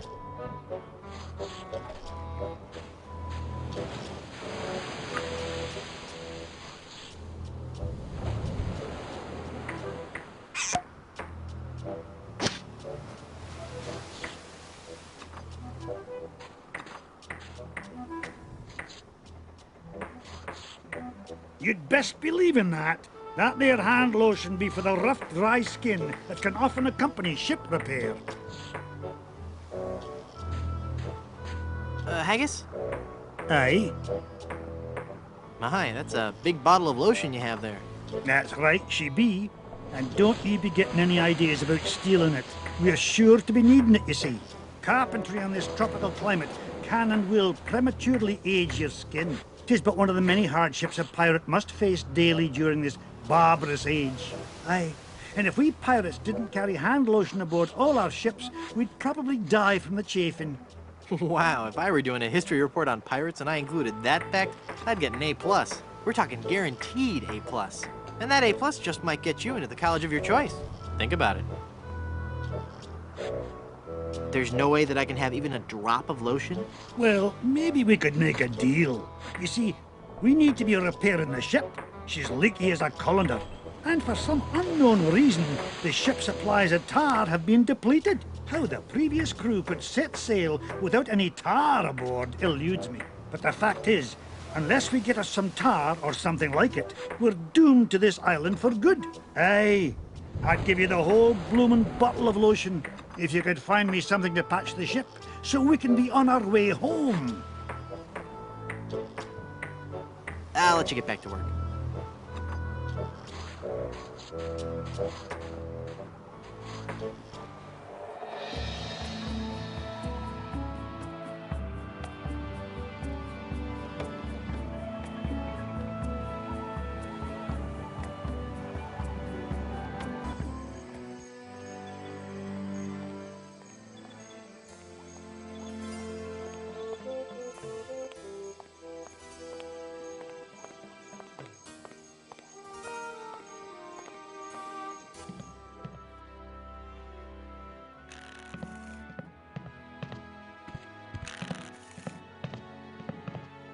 I feel a dark presence coming over me. Hi there. Ah! Please, keep it down.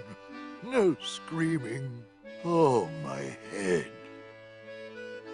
Hi, I'm Guybrush. And you would be? I am Madame Zima, mistress of the ancient arts of precognition and augury, diva of divination. Cool, you're a fortune teller. Ah, that and so much more. Whatever. Tell me my fortune. I do not think you wish to hear. There are things of which a man is better off being ignorant. Oh, but I'm already ignorant of so many things. I want to know my future. No, you are not meant to know. I bet you just can't do it. That's the problem. You can't do it, and you're afraid everyone will find out you're just a phony. You know, I could put a curse on you that would make every morsel of food you eat become a ravenous cockroach inside your intestines, giving you the most excruciating death imaginable. So, are you gonna tell me my fortune or not? I'm not kidding. Okay, okay. What's in the cards for me? Fame? Fortune? Romance? Ah, very well. We will consult the cards. The process of reading the tarot is a very complex one. Each draw of the cards foretells an upcoming event in your life. When assembled, they will tell the story of your future. A future filled with twists and... Ah! Good Lord, woman, stop that screaming. What is it? Is that a good... Ah? It is death. Well, in the tarot, death just means change, right? I mean, it's nothing to get worried about, right? Sure, whatever you say. Now please go. There must be some mistake. Read my tarot cards again. There is no mistaking your fate, Guybrush. The cards do not lie. But if you insist, once again, it is death. I'm feeling luckier. Give me another tarot reading. Luck is not involved here, Guybrush. It is your destiny. Whatever. Let's see what the cards say this time. The card says death. Are you sure you're not dealing from the bottom of the deck? Remember that curse I told you about? Okay, okay. Hit me. Death? How many of those cards do you have, anyway? How about giving me one more tarot reading? This is evil work, Guybrush. The fates have conspired against you, and no man can interfere. Your path has been determined. Okay, I get your point. I really do. Just one more time for Guybrush. Let me guess. Death? Leave this place. Huh? You are putting us all in grave danger. Your very presence will bring us nothing but sickness, tragedy, and death. Oh, yeah? Well... Demon! Demon! Look! A three-headed monkey! Ah! Then the prophecies were true! Where? I don't see anything. He must have run away. This is a very bad omen.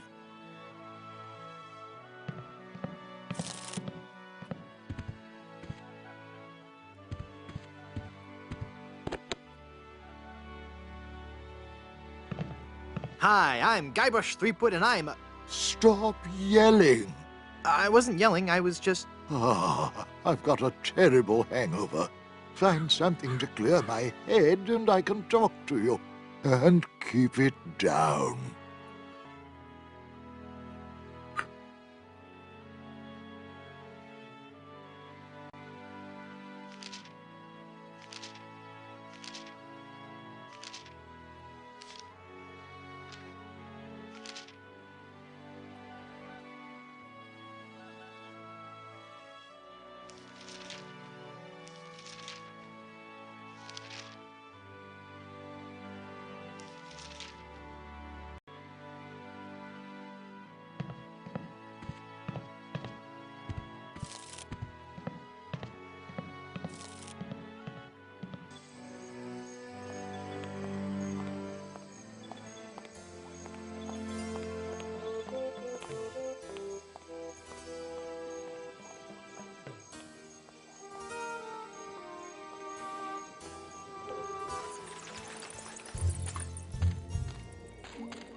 me!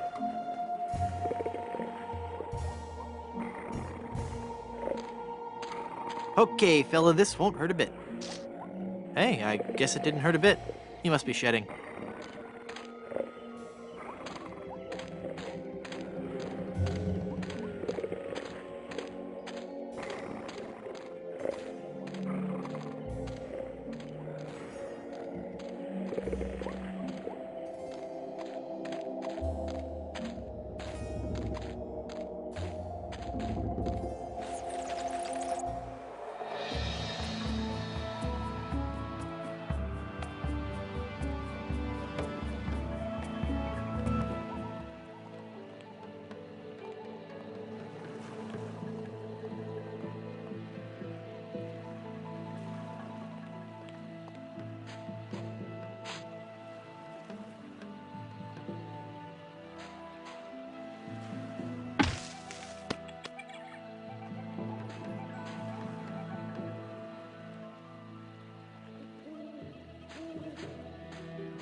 Here's a wild pepper for your hangover remedy.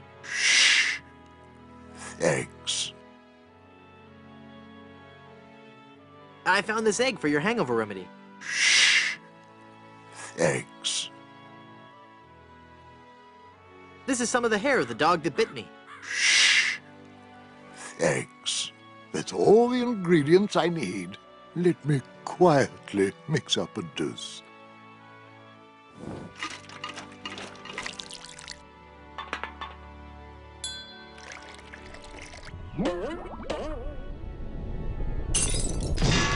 Ah, much better. Here, you can take the rest.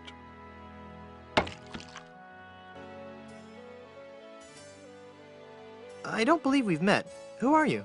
I am Griswold, last of the good soups and proprietor of this hotel. You may have heard of us and our soup restaurant resort empire that stretches across the Caribbean. Well... this was once our proudest resort. In recent years, however, hard times have befallen the family Good Soup and left me alone in this rotting hotel. The Good Soup Plantation Resort Hotel and Casino. What do you know about the lost ring of Blood Island? Oh, that's a very sad chapter in my family's history. My great-aunt Minnie Stroney Good Soup was a well-to-do member of Blood Island society. Her one weakness was her romantic nature. She had a thing for pirates, one in particular. He came into port, she fell instantly in love, and they were engaged within the week. Then, on the eve of their wedding, he stole the fantastic Good Soup diamond from her ring and sold it to smugglers on Skull Island. She wore the empty engagement band on her finger until the day she died, which was not long after. Some say she still haunts the Good Soup family tomb. It is a sad story, is it not? Oh, I'm sorry, I wasn't listening. Could you repeat that? Get lost, Chowderhead. Hypothetically, how would one get into your aunt's tomb? I suppose you would have to die. Oh, crud. I'd like a drink, please. Sure. What will you have? Give me a big fruity drink with an umbrella in it. Good choice. It's a delicious taste of the islands, made with lemon, grapefruit, and ground beef. Hey, don't I get one of those decorative umbrellas to go in my tropical drink? I don't think we have any. No, I'm wrong. I do have this one.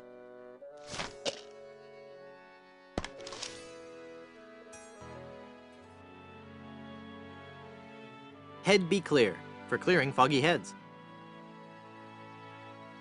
That opened it.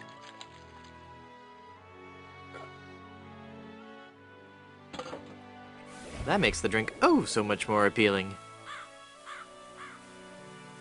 It just occurred to me that mixing medicine and alcohol is a really stupid and possibly lethal thing to do. If I were a real person instead of a lovably inept cartoon character with the potential for a few more sequels, I wouldn't even consider it. Skull!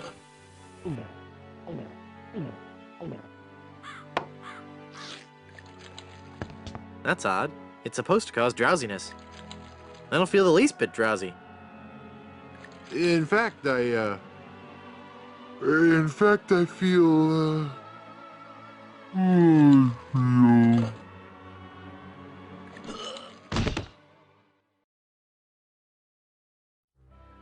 So then the Undertaker says, I wanted to be a pallbearer, but I couldn't stop coughing. You crack me up, Mort. So what's with the new guy? Oh, he's been like that for an hour now. Passed out cold. He'll come around. I don't know. I'm pretty sure he's dead. I guess that's the end of the game, then. What with him being the main character and all. Funny. I didn't think you could die in LucasArts adventure games. Well, maybe they're trying something different. When I should take care of him? Would you? It's bad for business, having him just lie there. Rest in peace and all that.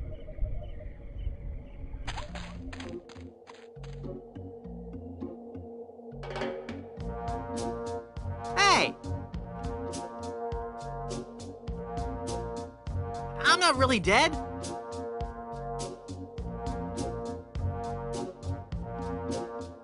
Oh, come on, cut it out.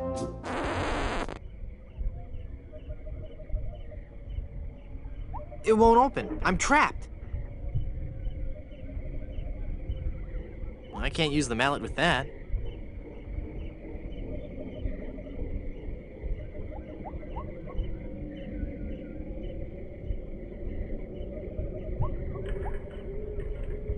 It sure is dark.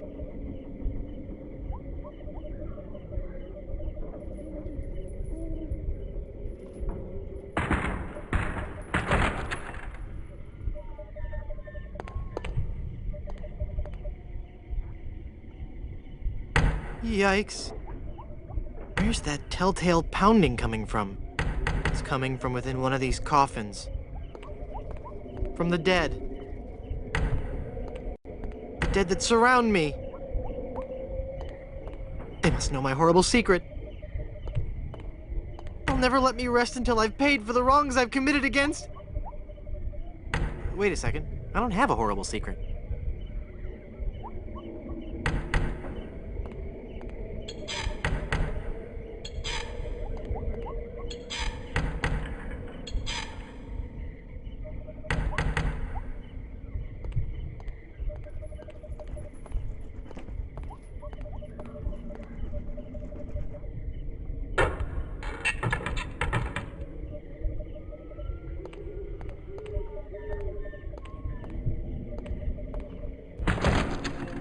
Phew, I'm glad to be finally out of that thing, even though it was a spacious, comfortable model with plenty of leg and headroom.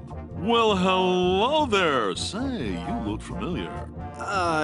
Yes, well, Of course! Guybrush Threepwood. You're the one who locked me in there in the first place. Well, you see, I've been meaning to... No, I won't hear of it. That was the best time of my life. Gave me plenty of time to think, you know? to think about the things that really matter. I don't know if you've considered this, son, but live burials are not an altogether uncommon experience here in the Caribbean. I wasn't aware of that. Not to mention pirate raids and deadly sea battles, huge man-eating reptiles, dangerous quicksand pits, trigger-happy duelists, and of course, those pesky undead. Have you ever thought of what would happen to your loved ones should this gruesome fate befall you? No, but... Well, of course, you have plenty of time to think about it. Or do you? I'm one of the lucky ones. I've been dead. It's given me a whole new perspective on life. A life that I'm going to devote to making sure people's life insurance needs are met. Here, take one of my business cards I've had made up. If you've been locked in that coffin, how are you able to have business cards made? Now's not the time to worry about the technicalities, son. Now's the time to ask yourself, are you covered? Run along now and let me set up my office. We're trapped in here. The door's locked. Nonsense! This is one of Stan's cozy crypts, all equipped with a patented secure lock release mechanism. Just jiggle the handle there.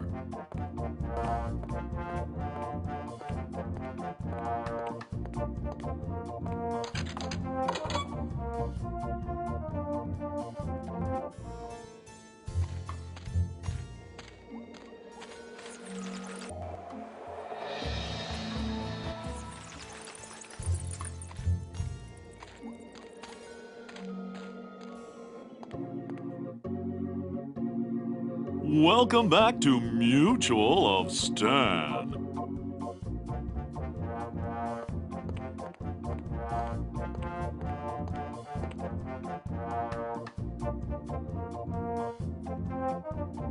You've convinced me.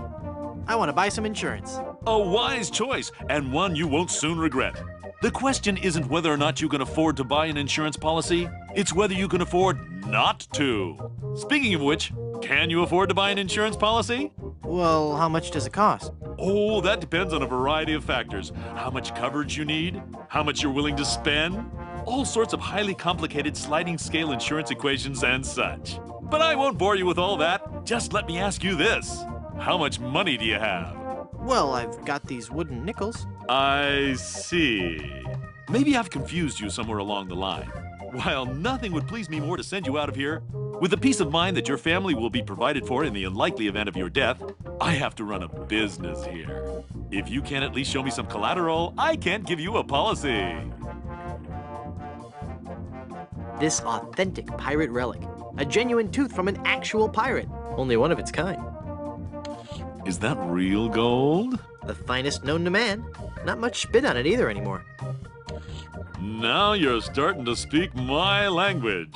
All right, let's find a coverage plan that suits your needs. And you can rest assured that you've provided for your family well after your unfortunate departure. What are the terms of this plan exactly? It's quite simple, son. When you die, whoever holds that policy gets a lot of money. A lot of money? Wow. Wow is right. Now I want you to be careful out there. Okay, I will. Thanks. No, I'm serious. I want you to be very, very careful. Will do.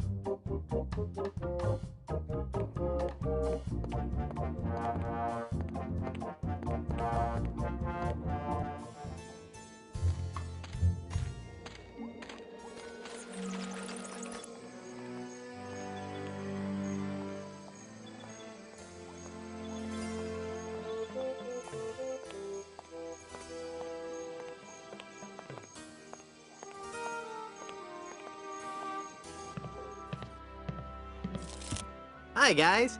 I guess you'll be wondering how I came to be back from the dead. No questions for the dead guy come back to life? No questions like, is there life after death or is there a heaven? Will there be adequate parking? Fine. Be that way. I wouldn't tell you about the hereafter if you begged me.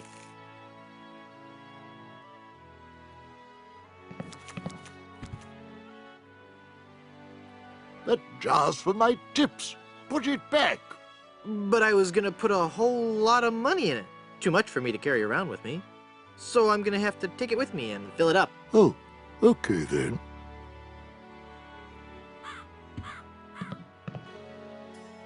I thought if I died, I'd be buried with your aunt. Well, isn't it obvious? You can't be buried in the Good Soup family crypt unless you're a member of the Good Soup family. A member of the family, huh? I'm off to explore the rustic charms of Blood Island.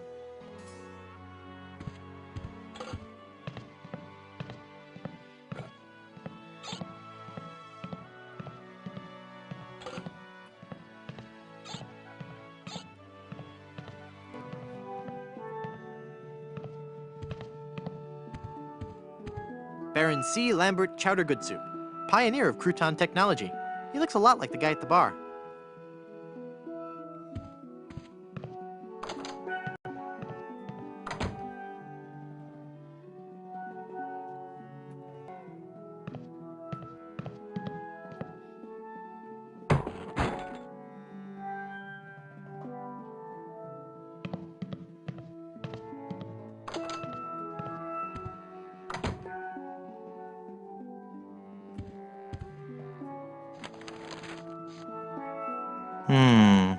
I'd better get rid of this incriminating picture frame.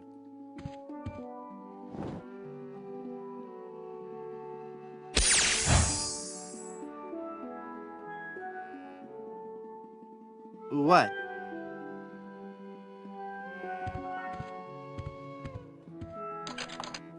It's locked.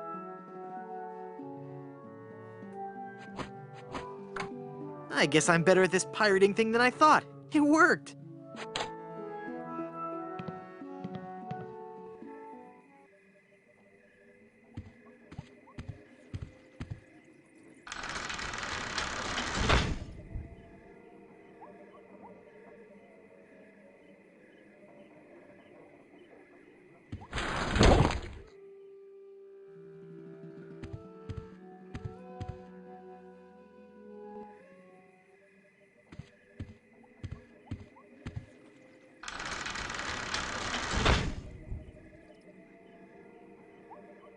One nail will never be enough.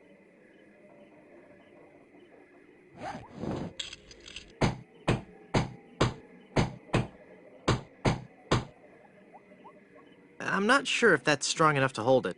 I might need one more.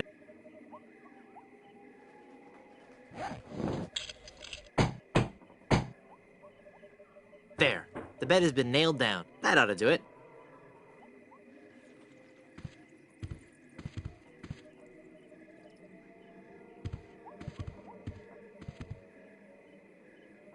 The Good Soups, A Life in Pictures by M.M. Good Soup.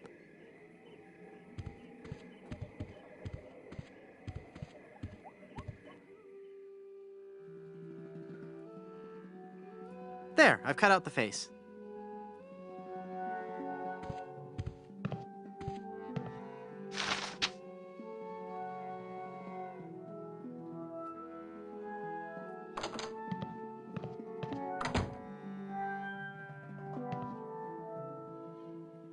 Ah, there's nothing like family.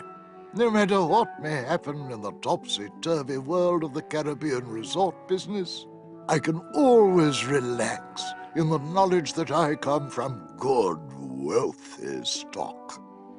Breeding. That's what's important. Breeding and culture. Just like Grandfather Lambert. Breeding, culture, and lots of really old money. It makes a man proud.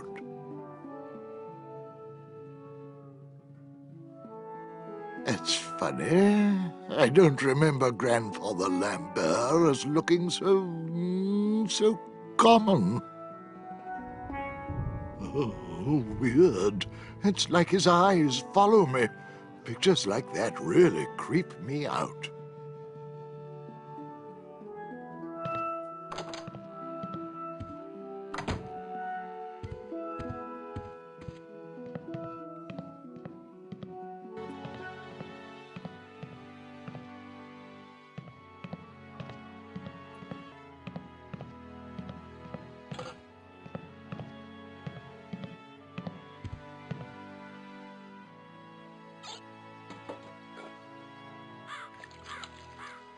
You just stole that mirror, didn't you?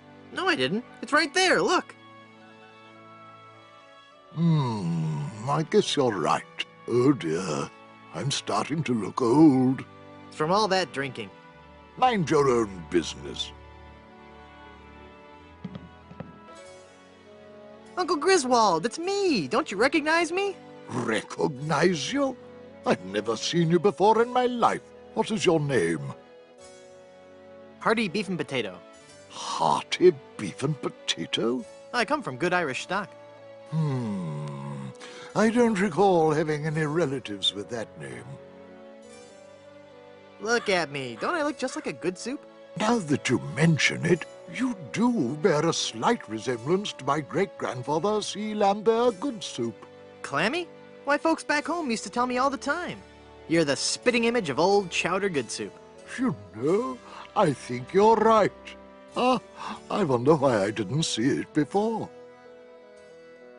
I could just talk about good soup history all day. How about that first fateful journey made to the Caribbean? Oh, you mean the one that... Baron Salmon Bisque de Good Soup began in 1621? Exactly. He landed on Scab Island with just a spoon and a dream. In just 4 short years, he had formed the largest chain of all soup restaurants in the Western Hemisphere. By 1635, he had driven the entire Van Salad family out of the Caribbean and had a restaurant empire that spanned the globe. Actually, the Van Salads were not driven out until 1637, and the Good Soup chain of restaurants and resorts never did become popular in the South Pacific. Yes, we are. All right, whatever. Well, son, it looks like you were right. Welcome back to the glorious name of Good Soup. I'm, honored. And as a Good Soup, you're welcome to every benefit the name provides. Instant prestige around Blood Island. A 10% discount at any of the Good Soup resorts in the Caribbean. And, of course, medical, dental, and a 401k. And the best thing of all, if you should happen to drop dead, you will be buried in the extravagant Good Soup family crypt. It's as if all my dreams have come true. I'd like a drink, please. Here you go, laddie.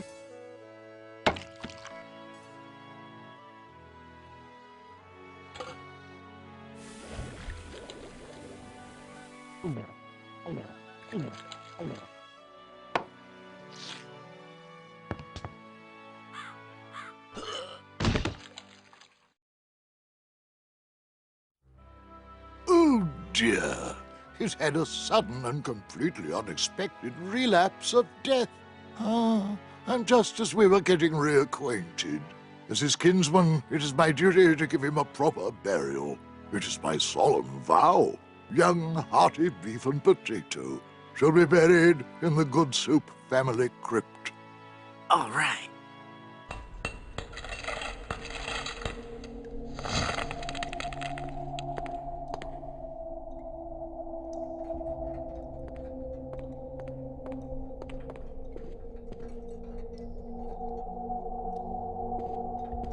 Hey, there's a hole in the ceiling of this crypt. I think I might be able to squeeze through.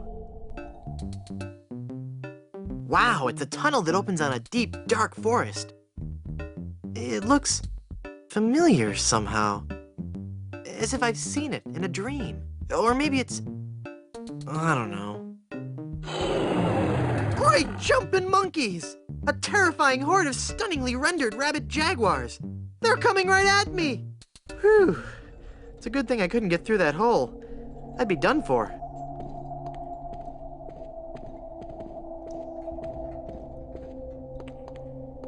Yikes.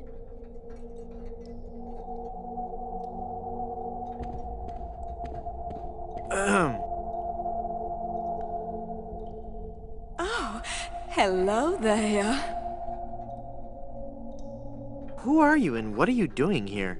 I am Minnie Good Soup, last in a long line of eligible Good Soup debutantes. I was buried here exactly 1 week after my wedding day. A wedding day that never came. What happened? I was the belle of Blood Island. How many people can claim that? Oh, how the lads adored me. I was courted by the richest, most handsome men in the Caribbean. But all my suitors bored me to tears. I wanted someone dangerous. I wanted a pirate. By the way, what do you do for a living? Flooring inspector. Oh. Then one day, a real pirate sailed his ship into the bay. I fell for him instantly, and we became engaged. But he left me standing at the altar, and I died of a broken heart. Wow. That bites. Oh, I know. Were there any other suitors you found attractive? Well, there was one I could have fallen for. Young Charles de Goulash. He had such a radiant smile. What happened to him? You know, it's funny. I don't know. He checked into the hotel one night and I never saw him again. What happened to that young man you liked so much? Why, the last time I saw Charles, he had checked into the hotel. How do I get out of this crypt? There's no way out of this crypt for either of us. I must haunt this lonely tomb until I've married a man I truly love. And you can't leave because the door's locked. This is just a shade too creepy for me. I'm leaving.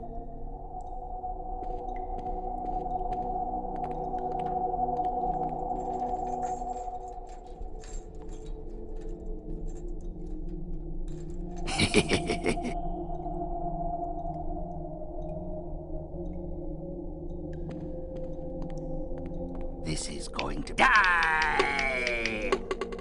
Oh, I'm not going to do that again. I think I broke my skull. I'm all skull. It's your own fault. Stop scaring me like that. So I did scare you? Really? Well, startled is more like it. Oh. But startled in a terrified kind of way. You really are very, very scary. Don't talk down to me. I really don't have any choice. I saw you get out of that crypt. Does this mean that you're dead? No, I was only faking. Darn. I thought together we could walk among the living and spawn a new wave of terror throughout the Caribbean. So what you're saying is that you only love me for my legs? Something like that. Hey!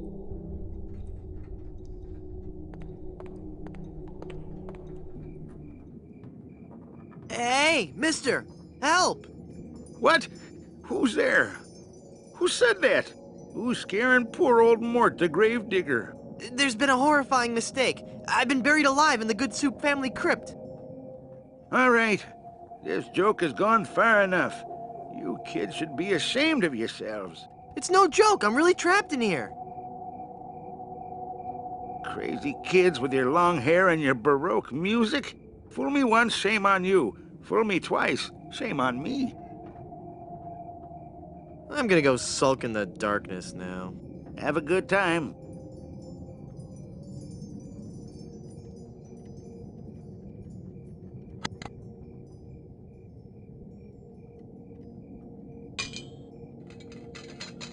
I've got it. Hey, what happened to the light?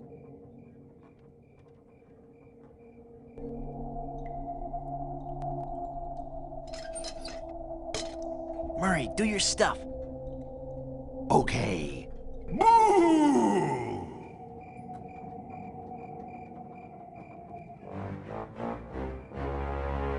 Ah! Mortal fool! Release me from this wretched tomb! I must be set free, or I will haunt you forever! I will hide your keys beneath the cushions of your upholstered furniture! And never more will you be able to find socks that match! All right, hang on. I'm coming. Great work, Murray. I was terrifying, wasn't I? My demonic powers have made me omnipotent! Uh-oh. Looks like the lantern ran out of oil. There. It's open. Now shuffle off and give me peace.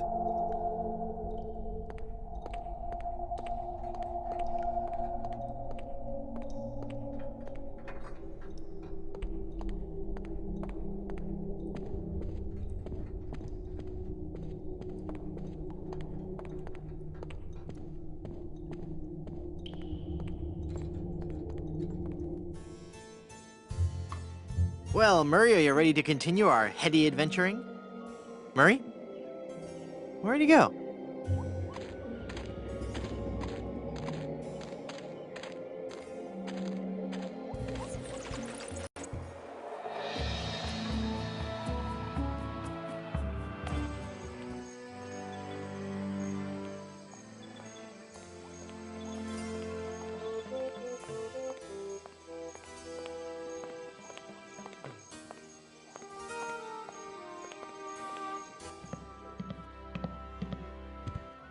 Hey, what an amazing story I have to tell. I was dead, but I live again. Who wants to hear about it? You guys don't deserve to hear a good story.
This village is deserted. How curious.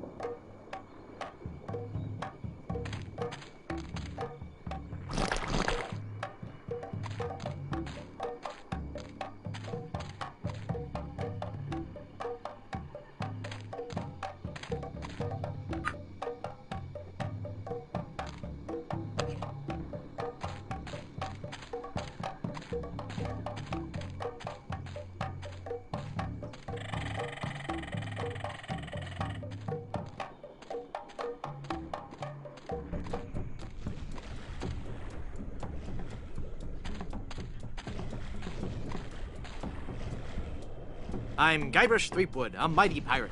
A pirate, huh? Well, then you must realize the inherent danger in wandering into a village populated by cannibals. Lovely weather we're having today. Yes. Lovely. I guess you're gonna eat me now. To be honest, the thought had crossed my mind. But we are no longer vicious and bloodthirsty cannibals. No? No. We underwent a paradigm shift in our belief system several years ago. A paradigm shift? You don't say. We decided we wanted to live a healthy cannibal lifestyle, completely cut back on our fatty missionary intake, and went vegetarian altogether. But there certainly was a time I would have eaten you. Young guy like you, not too much muscle. Hey! I'd probably marinate you in white wine for 45 minutes. Dip you in a light corn batter. Wrap you in banana leaves and bury you in a pit with 100 hot coals. Let you roast overnight. Then I'd serve you on a bed of basmati rice with a garnish of shiitake mushrooms and shallots. But not anymore, right? But not anymore, right? Huh? Oh, yeah, right. You look familiar somehow. Perhaps it's because I look like a big lemon. Oh, yeah. But it's more than that. We've met before. Back on Monkey Island. Ah, Monkey Island. We had a nice village there. Rent-controlled huts close to the good schools. Those were the salad days, so to speak. Till they put in that darned carnival. Carnival? Yes, carnival. Just as soon as they put up the first tent, whoosh! The whole place becomes trendy. Sailors coming in at all times of the night. That awful music droning on and on. And to be honest with you, I think the Midway games are rigged. Yeah. At night, it wasn't safe for a cannibal to walk the island alone. Gotta run. Bye.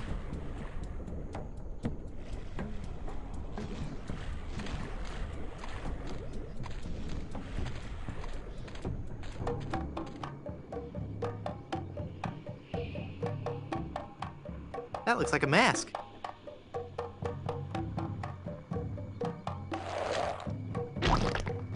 Ick.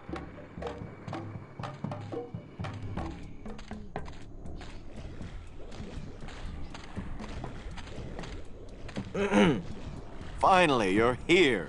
Come on, we're late for the sacrifice.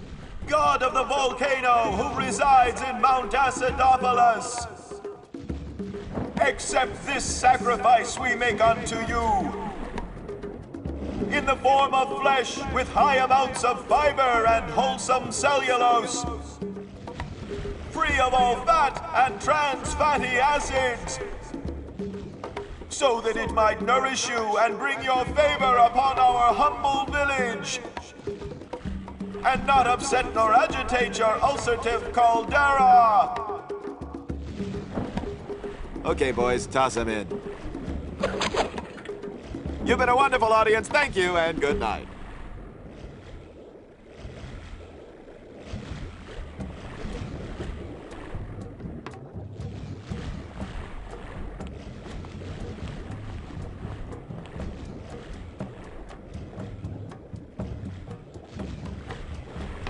You fool! You've given cheese to a lactose-intolerant volcano god. Do you know what that means? You brought about the coming of the divine dysentery. Run for your lives!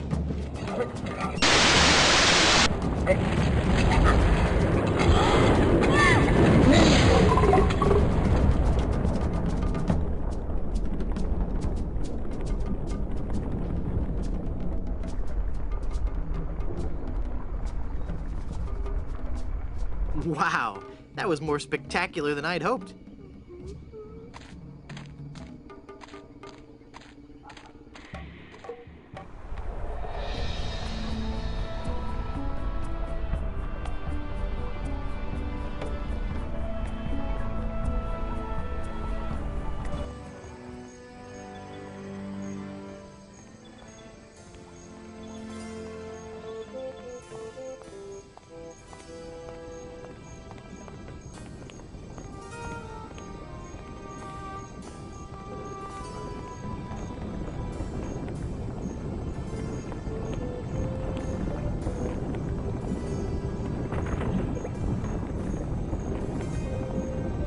I guess I'll just drag this down to Haggis now. Here, Haggis. This stuff should work to patch up the ship. Aye, laddie, indeed it should. The consistency of tar, but with a tangy pepper taste. So, can I have your lotion now? Aye, lad. Go ahead and take it.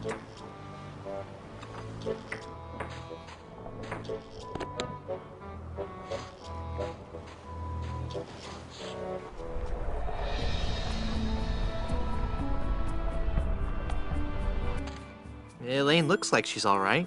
Hang on, honey. I'm going to get you out of this mess.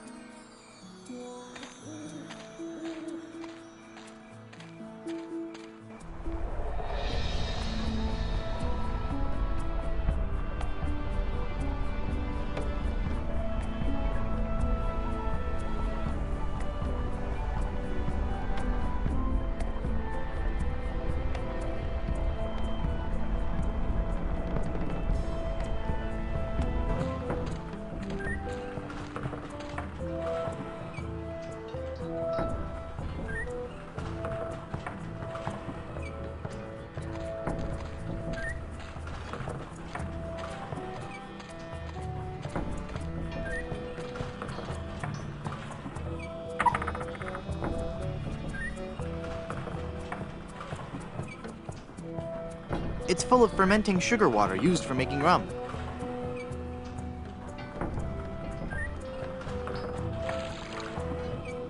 It's full of sugar water now. There, I poked holes in it.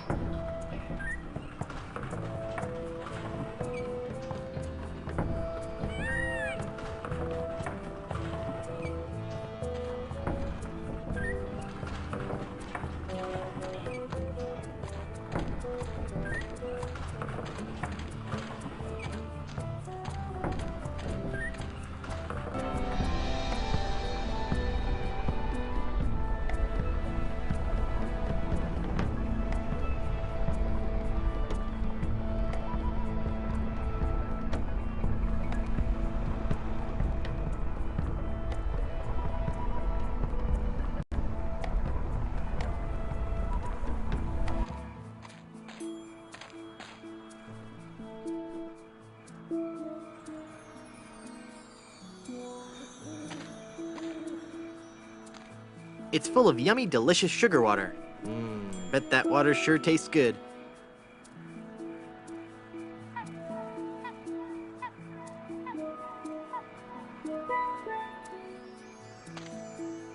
They're trapped inside and glowing like mad.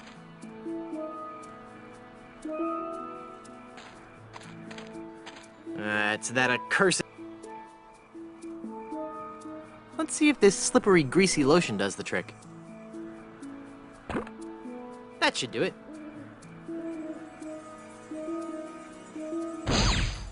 The cursed ring exploded.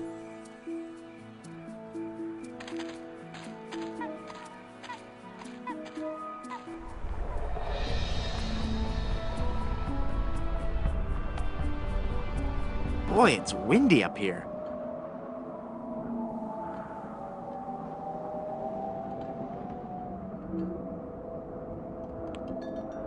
Perfect!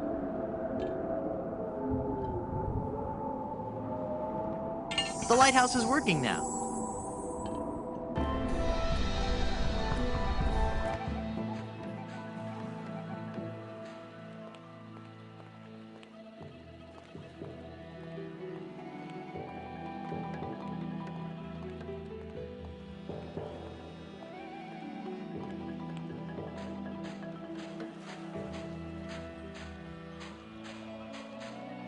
Who are you?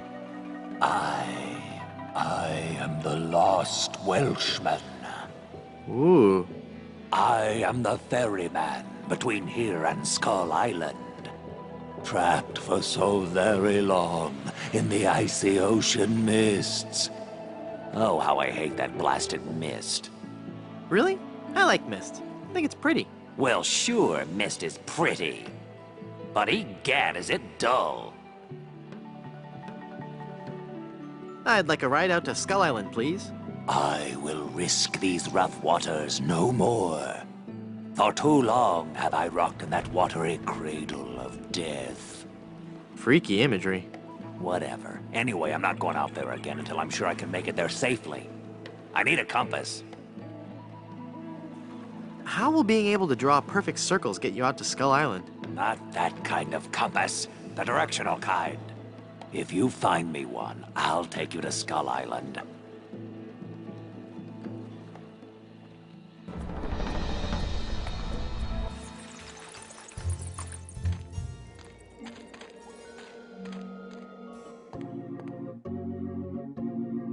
Welcome back to Mutual of Stan.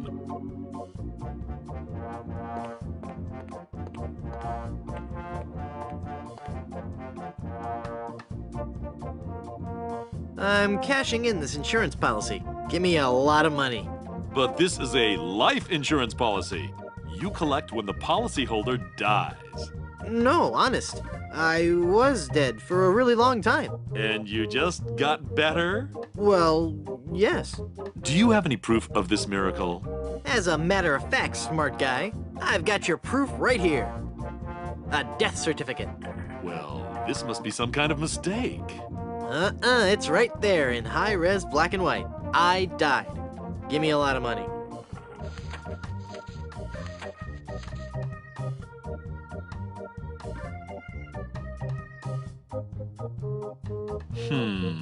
It looks like I'm left with no choice but to acquiesce. No, just give me my money. That's what I mean. Oh, thanks.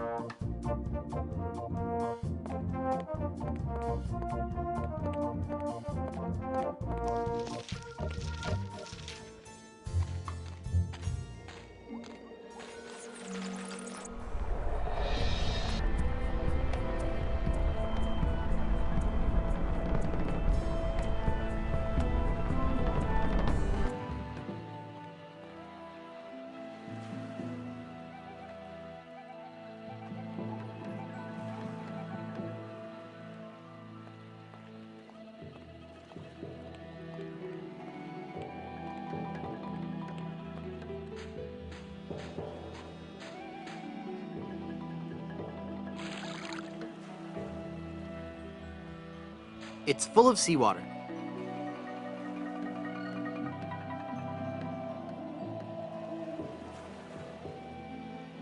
Cool, a magnetic pin. The mind boggles at the possibilities. Okay. Hey, neat, it points north. Science is fun when you know the secret. Here, take this compass.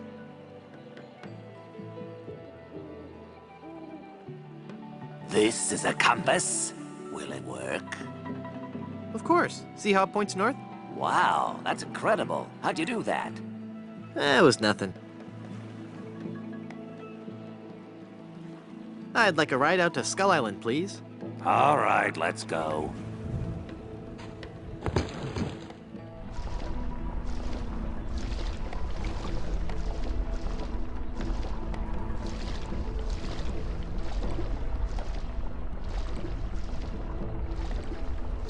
Even the bravest of men must dread the horror of this place. Steel your courage, boy, now, before you gaze upon the terrible, horrible face of Skull Island. That's a duck. What are you talking about? Don't you see the skull? This island doesn't look like a skull at all. It looks like a great, big, enormous duck. It should be called Duck Island. Well, you see, you gotta squint and sort of turn your head and... Ooh, it's just so scary. If you squint and turn your head, it looks like a bunny. Well, anyway, see that light up there on the cliff face? That's Smuggler's Cave. It's run by King Andre, the greatest smuggler in the world. And his nefarious assistant, Cruff. But how do I get up there? You have to go to the top of the cliff. Won't you be coming with me? No, you must go alone. There will be someone there who will help you. But I warn you, beware of King Andre. He is as ruthless as he is bald. Good luck. Thanks. Hello. Can you tell me how to find the evil smugglers of Skull Island? Beats me. Oh, wait a second. I think I remember something about that at the orientation seminar. Let me think. The cave is halfway down this sheer cliff face. Climb on board this dumbwaiter. I'll lower you down. It looks pretty rickety. Are you sure it's safe? No.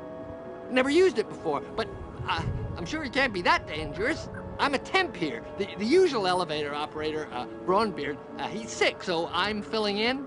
I guess that'll be okay. What's your name? It's Lafoot. Would you lower me down to the smuggler's cave? Sure, I can do that. You must weigh no more than, say, 20 pounds, right? Actually, more like 120. Oh. Well, it can't hurt to try, right? No, you're sure about this? Oh, yeah. You don't look that heavy at all. Is that not tied securely? Here we go. Okay, give me a little bit more slack. Whoops! Okay, that's too much slack. Ah!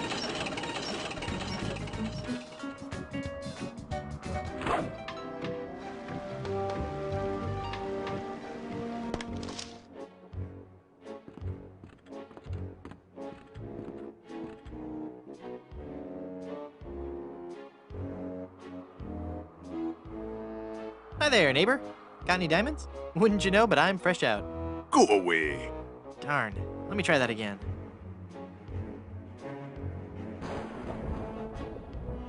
I have got so much money, it's almost embarrassing. Well, hello. Let's talk, Mr. Threepwood. Guybrush Threepwood. Very well, Mr. Threepwood. I am King Andre, and this is my associate Gruff. Were you looking for something in particular? The Good Soup family diamond. LeChuck stole it, you bought it, I want it. Now. Please? Sir? But we have so much quality merchandise here at the Pirates Club. Our prices get lower every day. Everything a pirate or pirate in trading could possibly want is here. For the right price.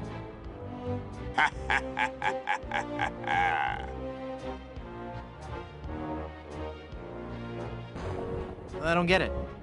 The Good Soup Diamond is the centerpiece of my collection. The fantastic energy flowing through it is the key to all my power.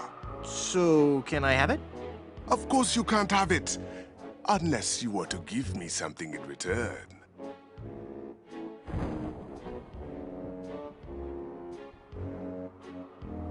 That diamond belongs in a museum. So do post-impressionist paintings, Mr. Threepwood.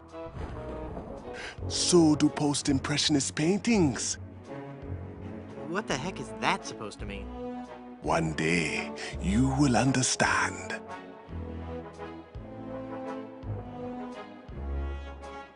Do you expect me to talk? No, Mr. Threepwood. I expect you to buy. Your evil plan will never work, Andre.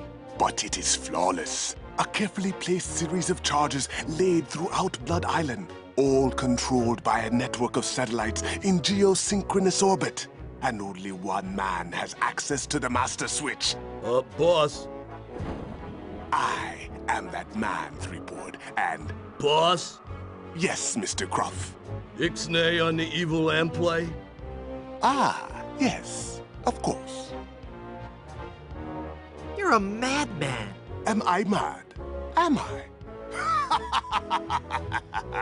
Is it madness to sit in a cave at the top of a deserted island, accumulating vast amounts of gold and jewels and stuffed animals, stockpiling plunder from across the Caribbean and passing the savings on to you? Is that madness or genius? Good point.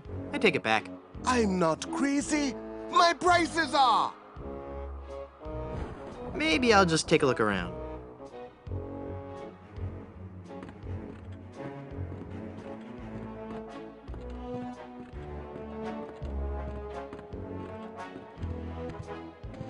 There's nothing sadder than a lone smuggle bunny. It's adorable and functional.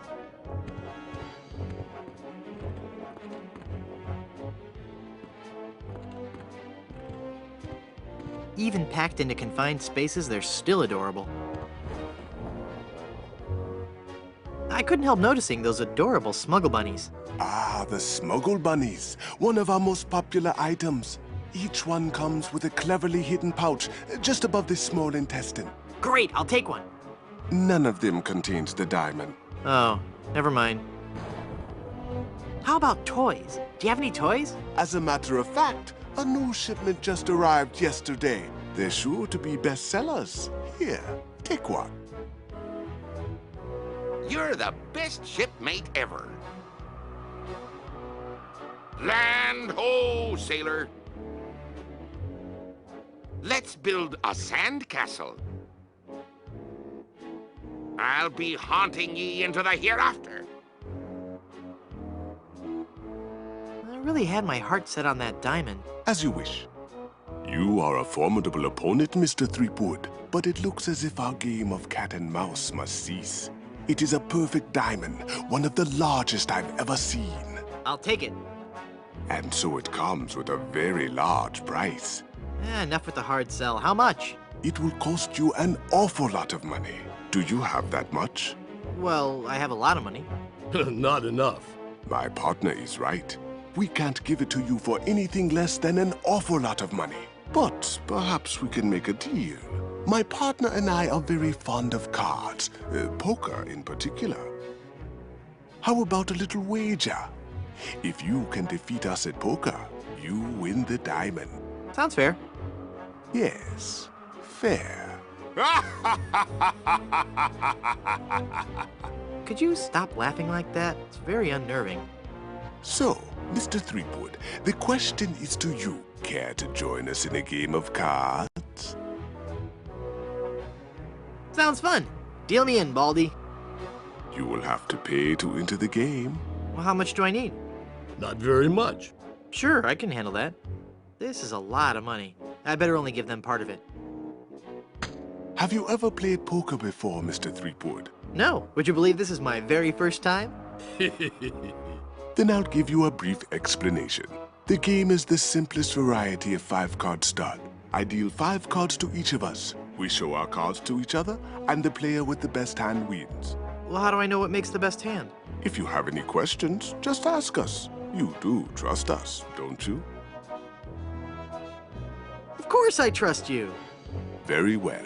Let us begin. Come on, sevens. Take a moment to look at your cards.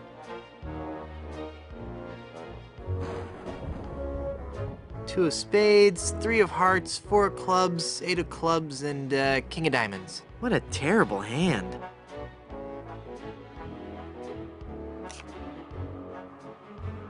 Sit down. We're playing here. I was just stretching my legs. I want to keep playing.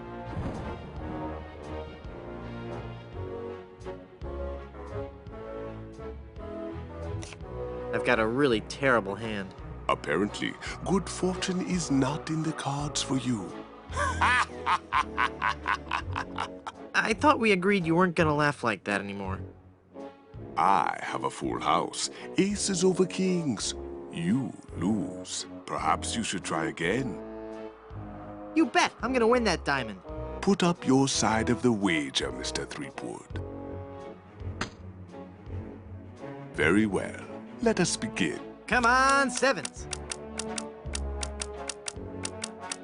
Take a moment to look at your cards.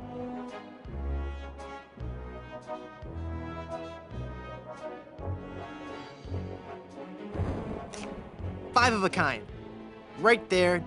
Not even you guys can beat 5 of a kind. You're correct, Mr. Threepwood. We cannot beat 5 of a kind. The question remains, however, whether or not you can beat a pair. A pair? A pair of murderous smugglers. Huh? Us, Mr. Threepwood. I'm talking about us. We're gonna kill you. Oh, I get it. Whether or not you can beat a pair. That's pretty clever. Now, gentlemen. Let's not be too hasty. There's a delivery man out here with a package. You idiot! You blew out the lights! I got the diamond. Not for long, you little... Ouch! Hit him, not me, you cretin! Who are you calling up? There he goes! Get him! Got what I needed from the smugglers. Good. Let us leave this place of evil. Good luck on the rest of your adventures, Guybrush. What? You can't mean... I'm afraid so. This work is too dangerous for me. I'm going to find a more stable, secure line of work. I hear there's still an opening for a chef on Scab Island. Well, you'll be sorely missed. I know, but my destiny lies out there, somewhere. Beyond the rolling waves. Farewell, good friend Welshman. Oh, wait. Where'd you say Scab Island was again? East by northeast. You can't miss it. Thanks a bunch. Ah, whoops. I forgot to tell him that a magnetized pin will only have compass-like properties for a short time.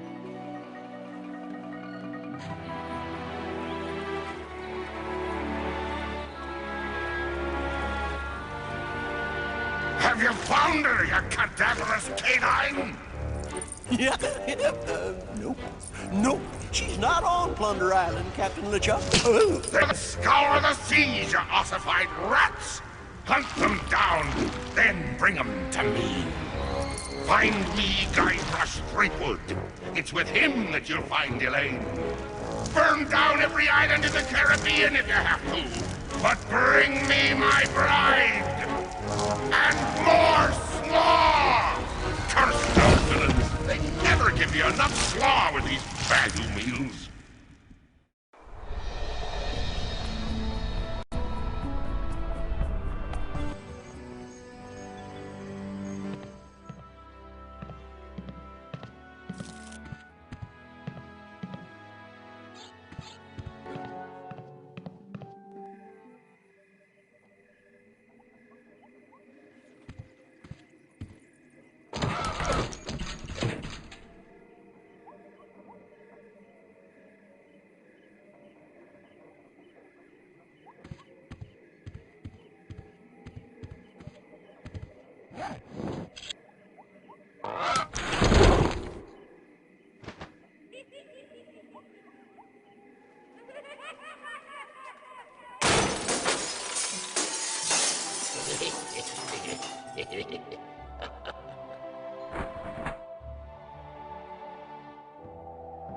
Oh, I'm sorry. I didn't hear you come in. I was just... Charles? Charles de Goulash, is it really you? Minnie! It's been so long. Oh, Charles, it has. It has. You look so different. Really? Why, you look exactly the same. Oh, Charles, how you flatter me. Oh, but you must go now. But why? Now that I've found you again after all these years. What would our families say if they knew we were alone together on such a romantic night? Minnie, this may sound rash, but I love you, Minnie Good Soup. Oh, Charles, you mustn't. Oh, I can't help it. I've always loved you. Do you hear? I've always loved you, Minnie, and I always will. Come away with me now. Elope? Oh, but Charles, it just isn't done. Think of the scandal it would cause. To heck with the scandal, Minnie. Oh. Marry me. Oh, yes, Charles. Yes. 1,000 times yes. Then kiss me, my love.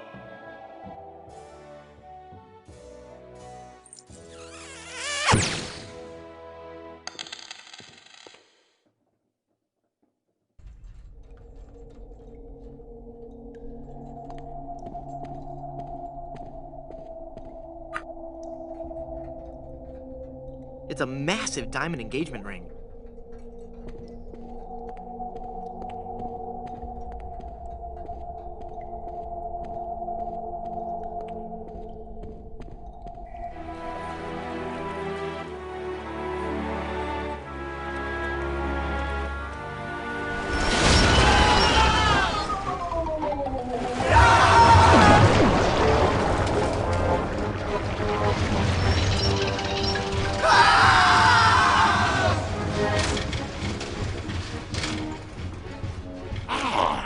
Another group of recruits for my army of the undead.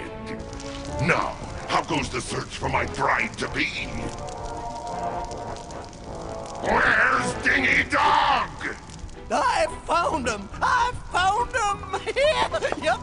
Oh, golly, oh, gosh. Yeah, that's right. Where? They're on Blood Island, sir. Hit them.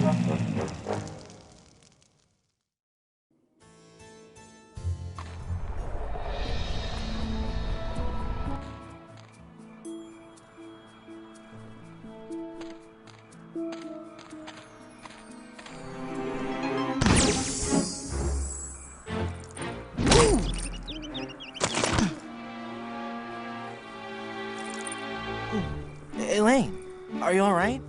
Guybrush? Where are we? You're okay.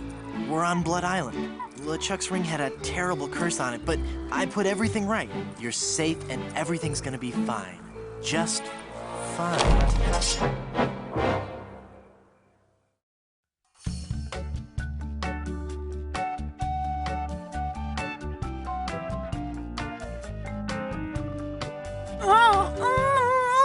That be well spoken, pet. But save your breath, lass. You'll be needing it for when you scream, I do.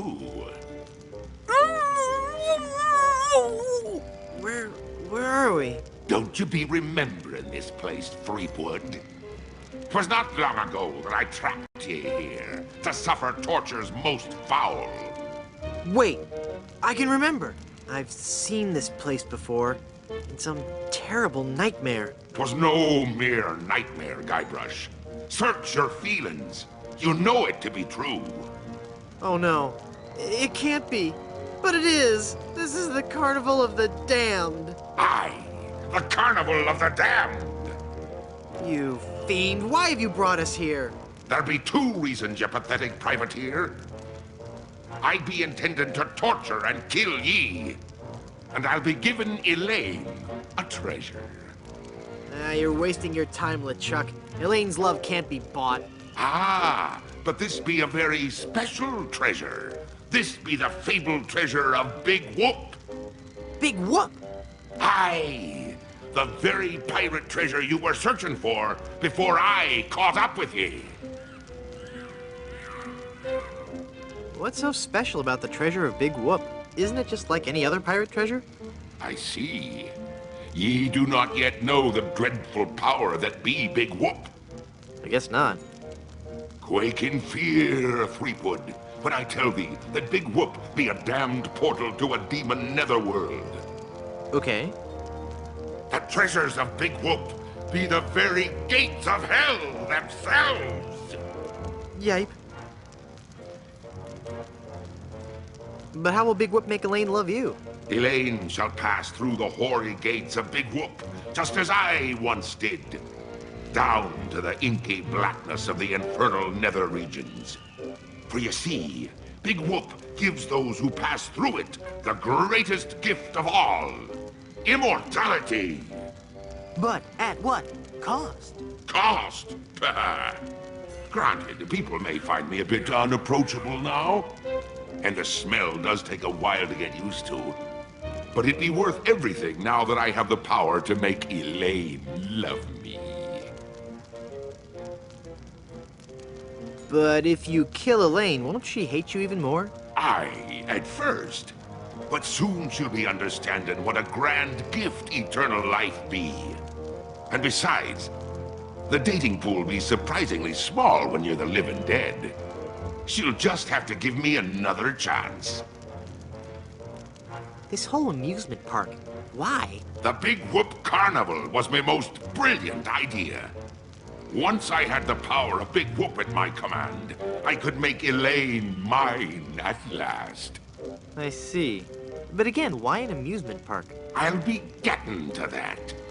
I knew Elaine would need a little coaxing, and that I'd be needing an army. A horrible army of the undead. Okay, but why an amusement park? Are you going to let me finish? I'm not talking just to hear myself talk, you know. You're right. I've been rude. Please, go on. Everyone knows that the life of a seaman is a long, hard, lonely one. Sailors spend months longing for just a few days' leave. And you know what they're looking for as soon as they get into port, eh? A family-oriented fun park. Oh, that. Of course. They come to take a ride on the giant roller coaster, the Great Monkey Mountain. They reach the top of the highest peak, and then hands in the air, screaming like monkeys. They plunge down the slope into a great stream of lava. That doesn't sound the least bit fun. Aye, it's not. In fact, it's downright unpleasant. But when they reach the other side, they're fitting warriors for my skeletal army of the damned. How did you find Big Whoop? That'd be a long story. Are you sure you want to hear it? Does the torture start after we're done talking here? Aye. Go on then. Back when I were alive, Elaine despised me. No. No, it's true. I can see that now. She didn't like me at all. But I were determined to prove me worth to her, you see. So, I set sail to find the legendary secret of Monkey Island. What is the secret of Monkey Island? The secret of Monkey Island. I could tell you, but I'd rather make you guess.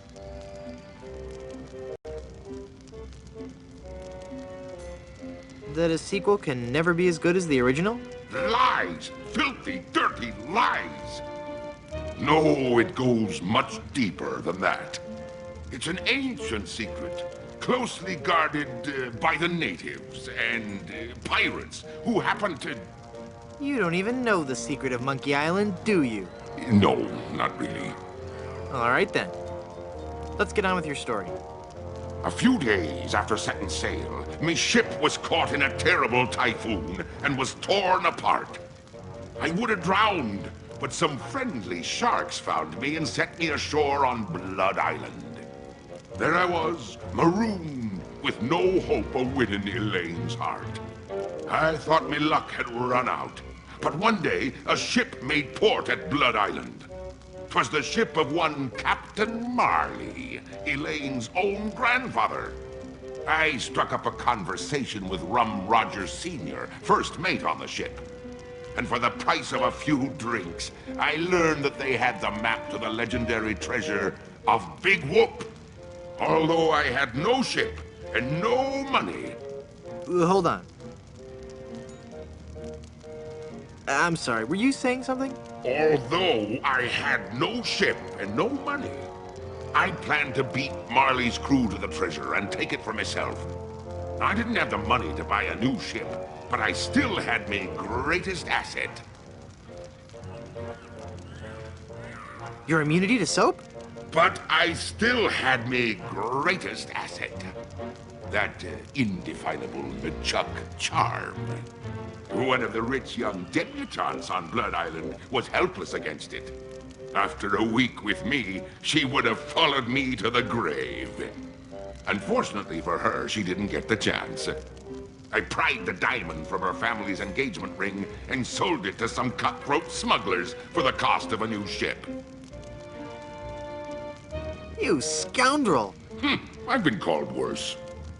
With me new ship, I easily overtook Marley's crew and beat them to Big Whoop, which just so happened to be here on Monkey Island.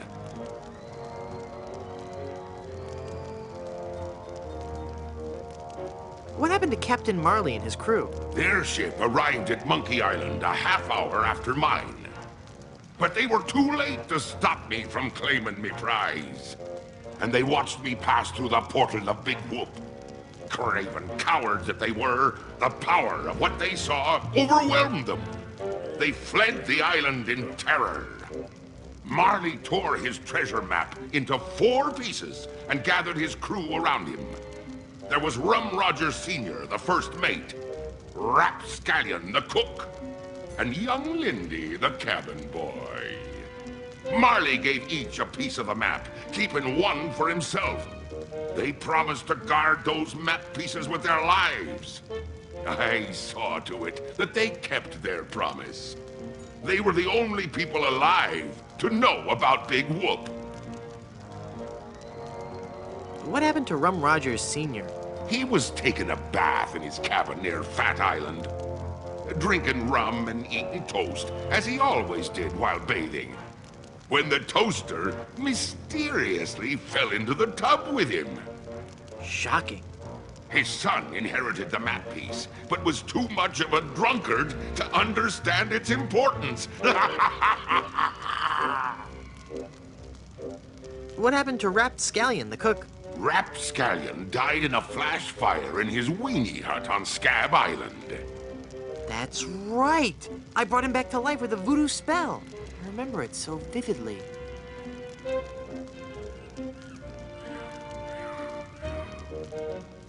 Guybrush? Guybrush? Oh, I'm sorry, I was miles away. What were you saying? I knew about Rap's absent-minded tendency to leave his gas burners on. So I arranged for a fully lit cake to be delivered to him on his 35th birthday. You can hear the explosion as far as Booty Island. That's horrible. Steamin' weenie indeed. What became of young Lindy, the cabin boy? Fearing for his life, he came to me and begged for mercy. In return for not revealing the location of Big Whoop, I let him live. As a sign of me gratitude, I gave him a fortune, which he used to build a successful advertising firm. Once he had grown accustomed to his wealthy lifestyle, I returned to collect me debt. I delivered to him an account so demonically ill-conceived that it was doomed to fail. Gangrene and honey. Within a month, he was penniless and insane, a broken man. He sold everything he owned and got so desperate, he fell in with a traveling circus. He was killed when he was shot from a cannon without a helmet. No one could be that desperate. What fate befell Captain Marley? I ambushed him while he was racing in the America's Cup. I boarded his ship and decided to let him determine his own fate. He could grant me his blessing to have his granddaughter's hand in marriage, or he could suffer a death more horrible than any of his crewmates. Well, what'd he say? Actually, he said quite a few things. Oh, the pain. Stop it, you're killing me.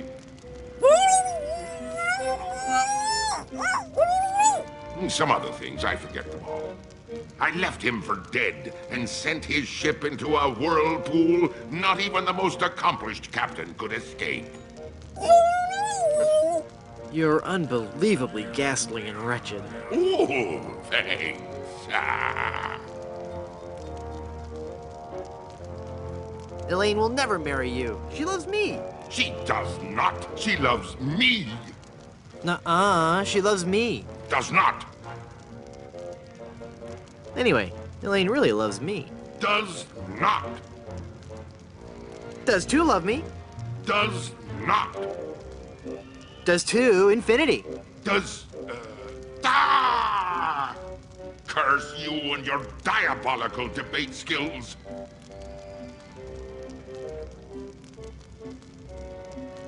I've heard enough of your evil stories. Let's get this over with. But there be so many more horrible things I be wanting to tell you. I'm not listening to you anymore. See, I'm ignoring you. Ah, you'd better listen.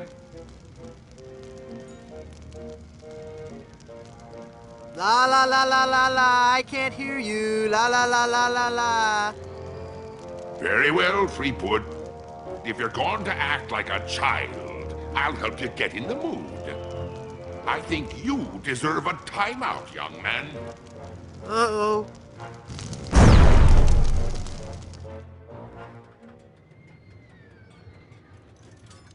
Haha!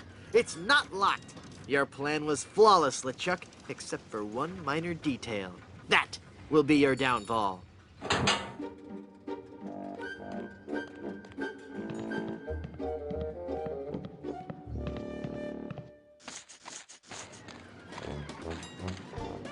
He's taking Elaine on his roller coaster of death. I've got to reach her before she becomes his undead bride. What's happened to me? Head foggy, can't think. I'm swimming. Must concentrate and rescue Elaine. I've got to save Elaine. But how can I save Elaine when I'm just a little boy? Oh, if only I could think straight. Must clear my mind. Welcome to the Big Whoop Carnival, little guy. Come on over here and meet your old pal Dingy Dog. Oh, for crying out loud. Yo, Murray. Hey, it's you. Are you dead yet? You look different. Not dead, Murray. Just cursed. Cursed? That's perfect. I'm cursed too. Let's join our cursed forces together, and together we can rule the world. Yeah. Let me get back to you on that.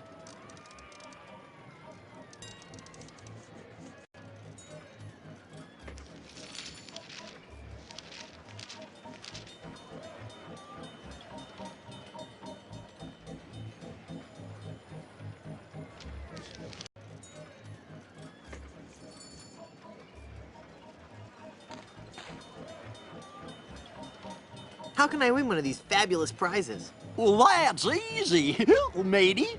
If I can't guess your weight or your age, you get to pick what you want. What's the catch? There's no catch. It's just that easy. I'll bet you can't guess how old I am. Betcha I can.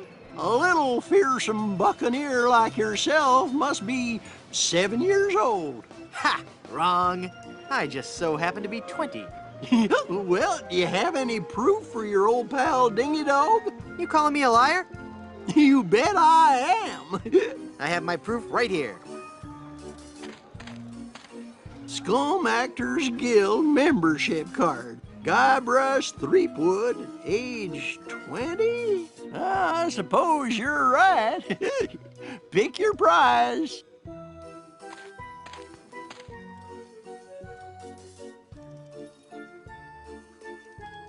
Give me that anchor. Well, take it away, son. Congratulations. Enjoy your stay here at Big Whoop. Look into your heart. I'm the prize you really want. What? You picked the anchor? Well, it's a really nice anchor, Murray. Sorry. I can't believe I've got a pie pan full of shaving cream. Now it's a heavy pie pan full of shaving cream. What good is a dumb hunk of iron anyway? What are you doing over there? I found this pie, mister. Huh? Oh, yeah, thanks, kid. Shoot it, shoot it! Not right now. Oh, but I want to see the cannon fire. Beat cheeks, half-pint. Look, man, I pay your salary. You want me to tell the Chuck you've got unhappy kids running around here? Okay, you little... Did you just hear something? No. Weird. Maybe it's the acoustics of that smelly giant head. Shut up, kid.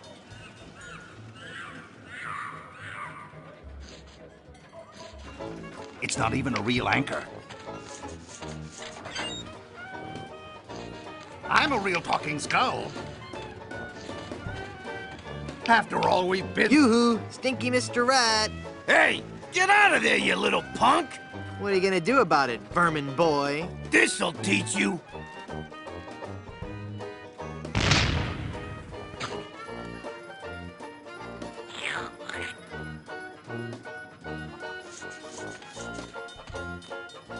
Fine. Take the stupid anchor. You would have made a lousy undead monster anyway. Now that's not very nice, little boy. Come on now, stop hitting your pal Dingy Dog. I'm going to wait for an owner. I'm not gonna warn you again, kid. You better cut that out. Get out of here before... You're really starting to bug me, kid. All right. That does it. You're going down, little punk. Ow! He bit me. Hey, give me back that hair, kid. You're ruining the suit. If you value your life, mere mortal, you will flee before Murray, scourge of the living and uber skull of the underworld. What kind of snow cones do you have? What kind of cones did you ask? Why, I have every kind imaginable. I have the most distinct type of snow cones in the world. In fact, my cones are so original, so inventive, and so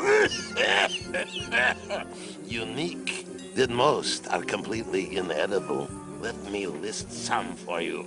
I have sweet cones, meat cones, cold cones, mold cones, bold cones with lime, cones with slime. Veggie cones, wedgie cones, hedgy cones. I used some of my neighbor's edge in that one. Cones with spice, cones with lice, berry cones, hairy cones, dairy cones, and the Christmas, merry cones. So, what do you think of that?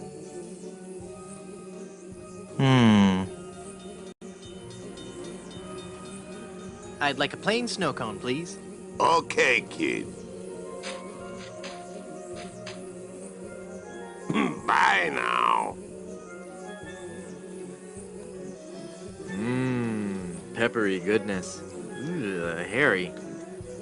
That meringue looks tasty. He's so cute. Aren't you the cutest little thing?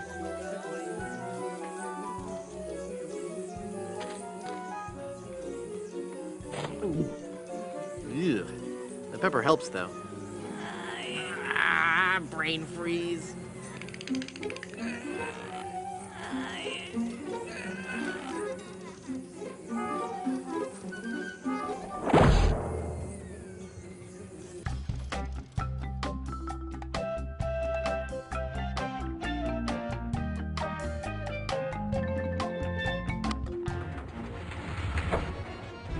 Where are they?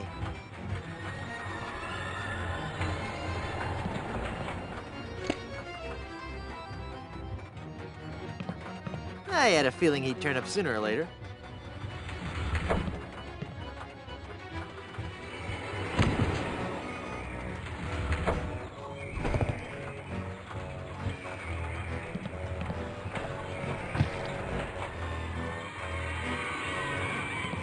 It's Rum Rogers Sr. as he appeared in life.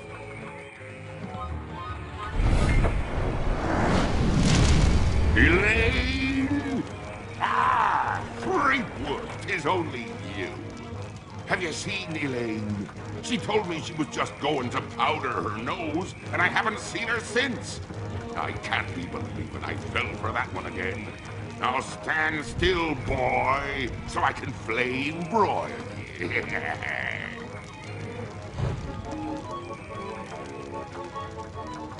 Oh, how cute. Let's see the little bugaboo run. Will you be my... Hey, that's not very nice.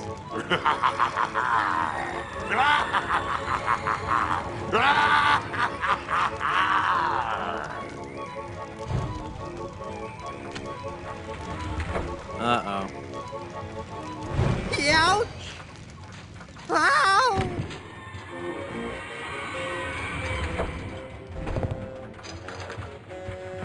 It's a Dynamo Monk Electric Wally.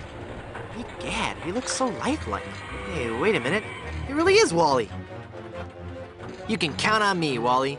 Just as soon as I defeat LeChuck, save Elaine, set all the monkeys free, and ride the madly rotating Buccaneer, I'll come back and release you.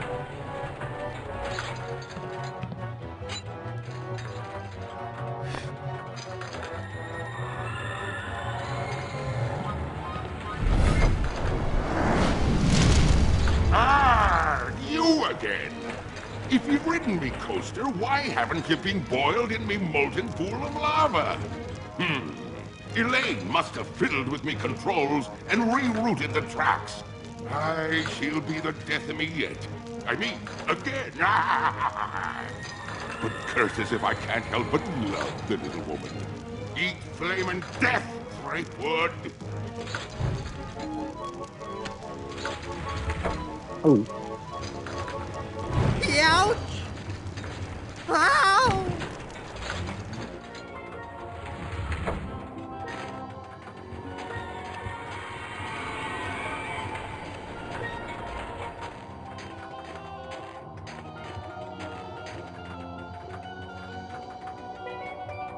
There.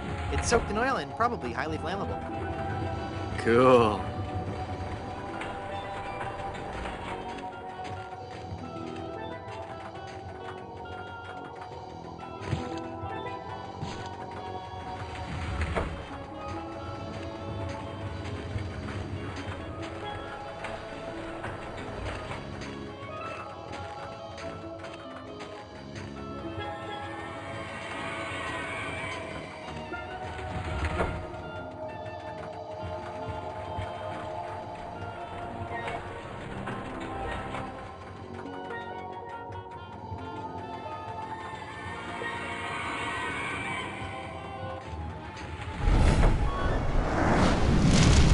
Oh no, it's LeChuck!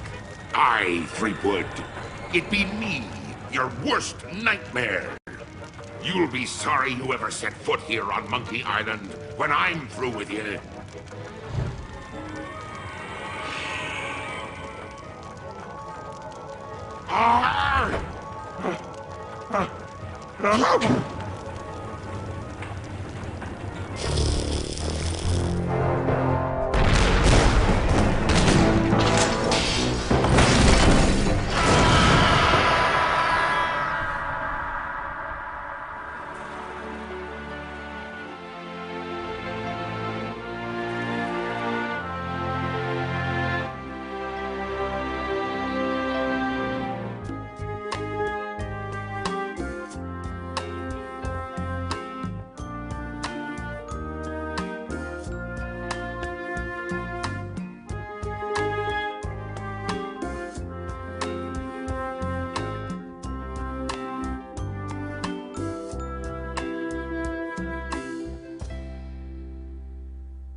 Run, mortal, but do not forget your arch nemesis Murray. Mark my words, I shall return to haunt you. Do you hear me? I shall return.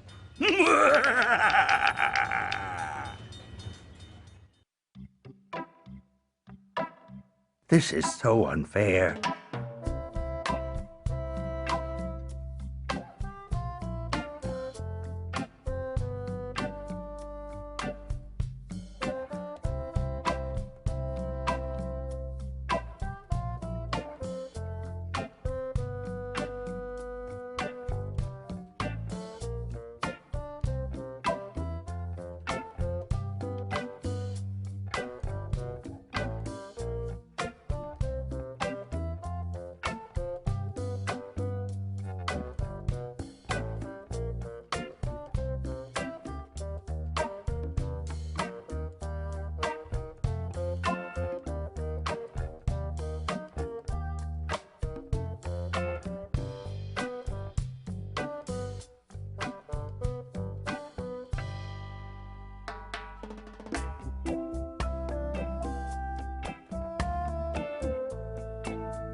carnival is great, Dad.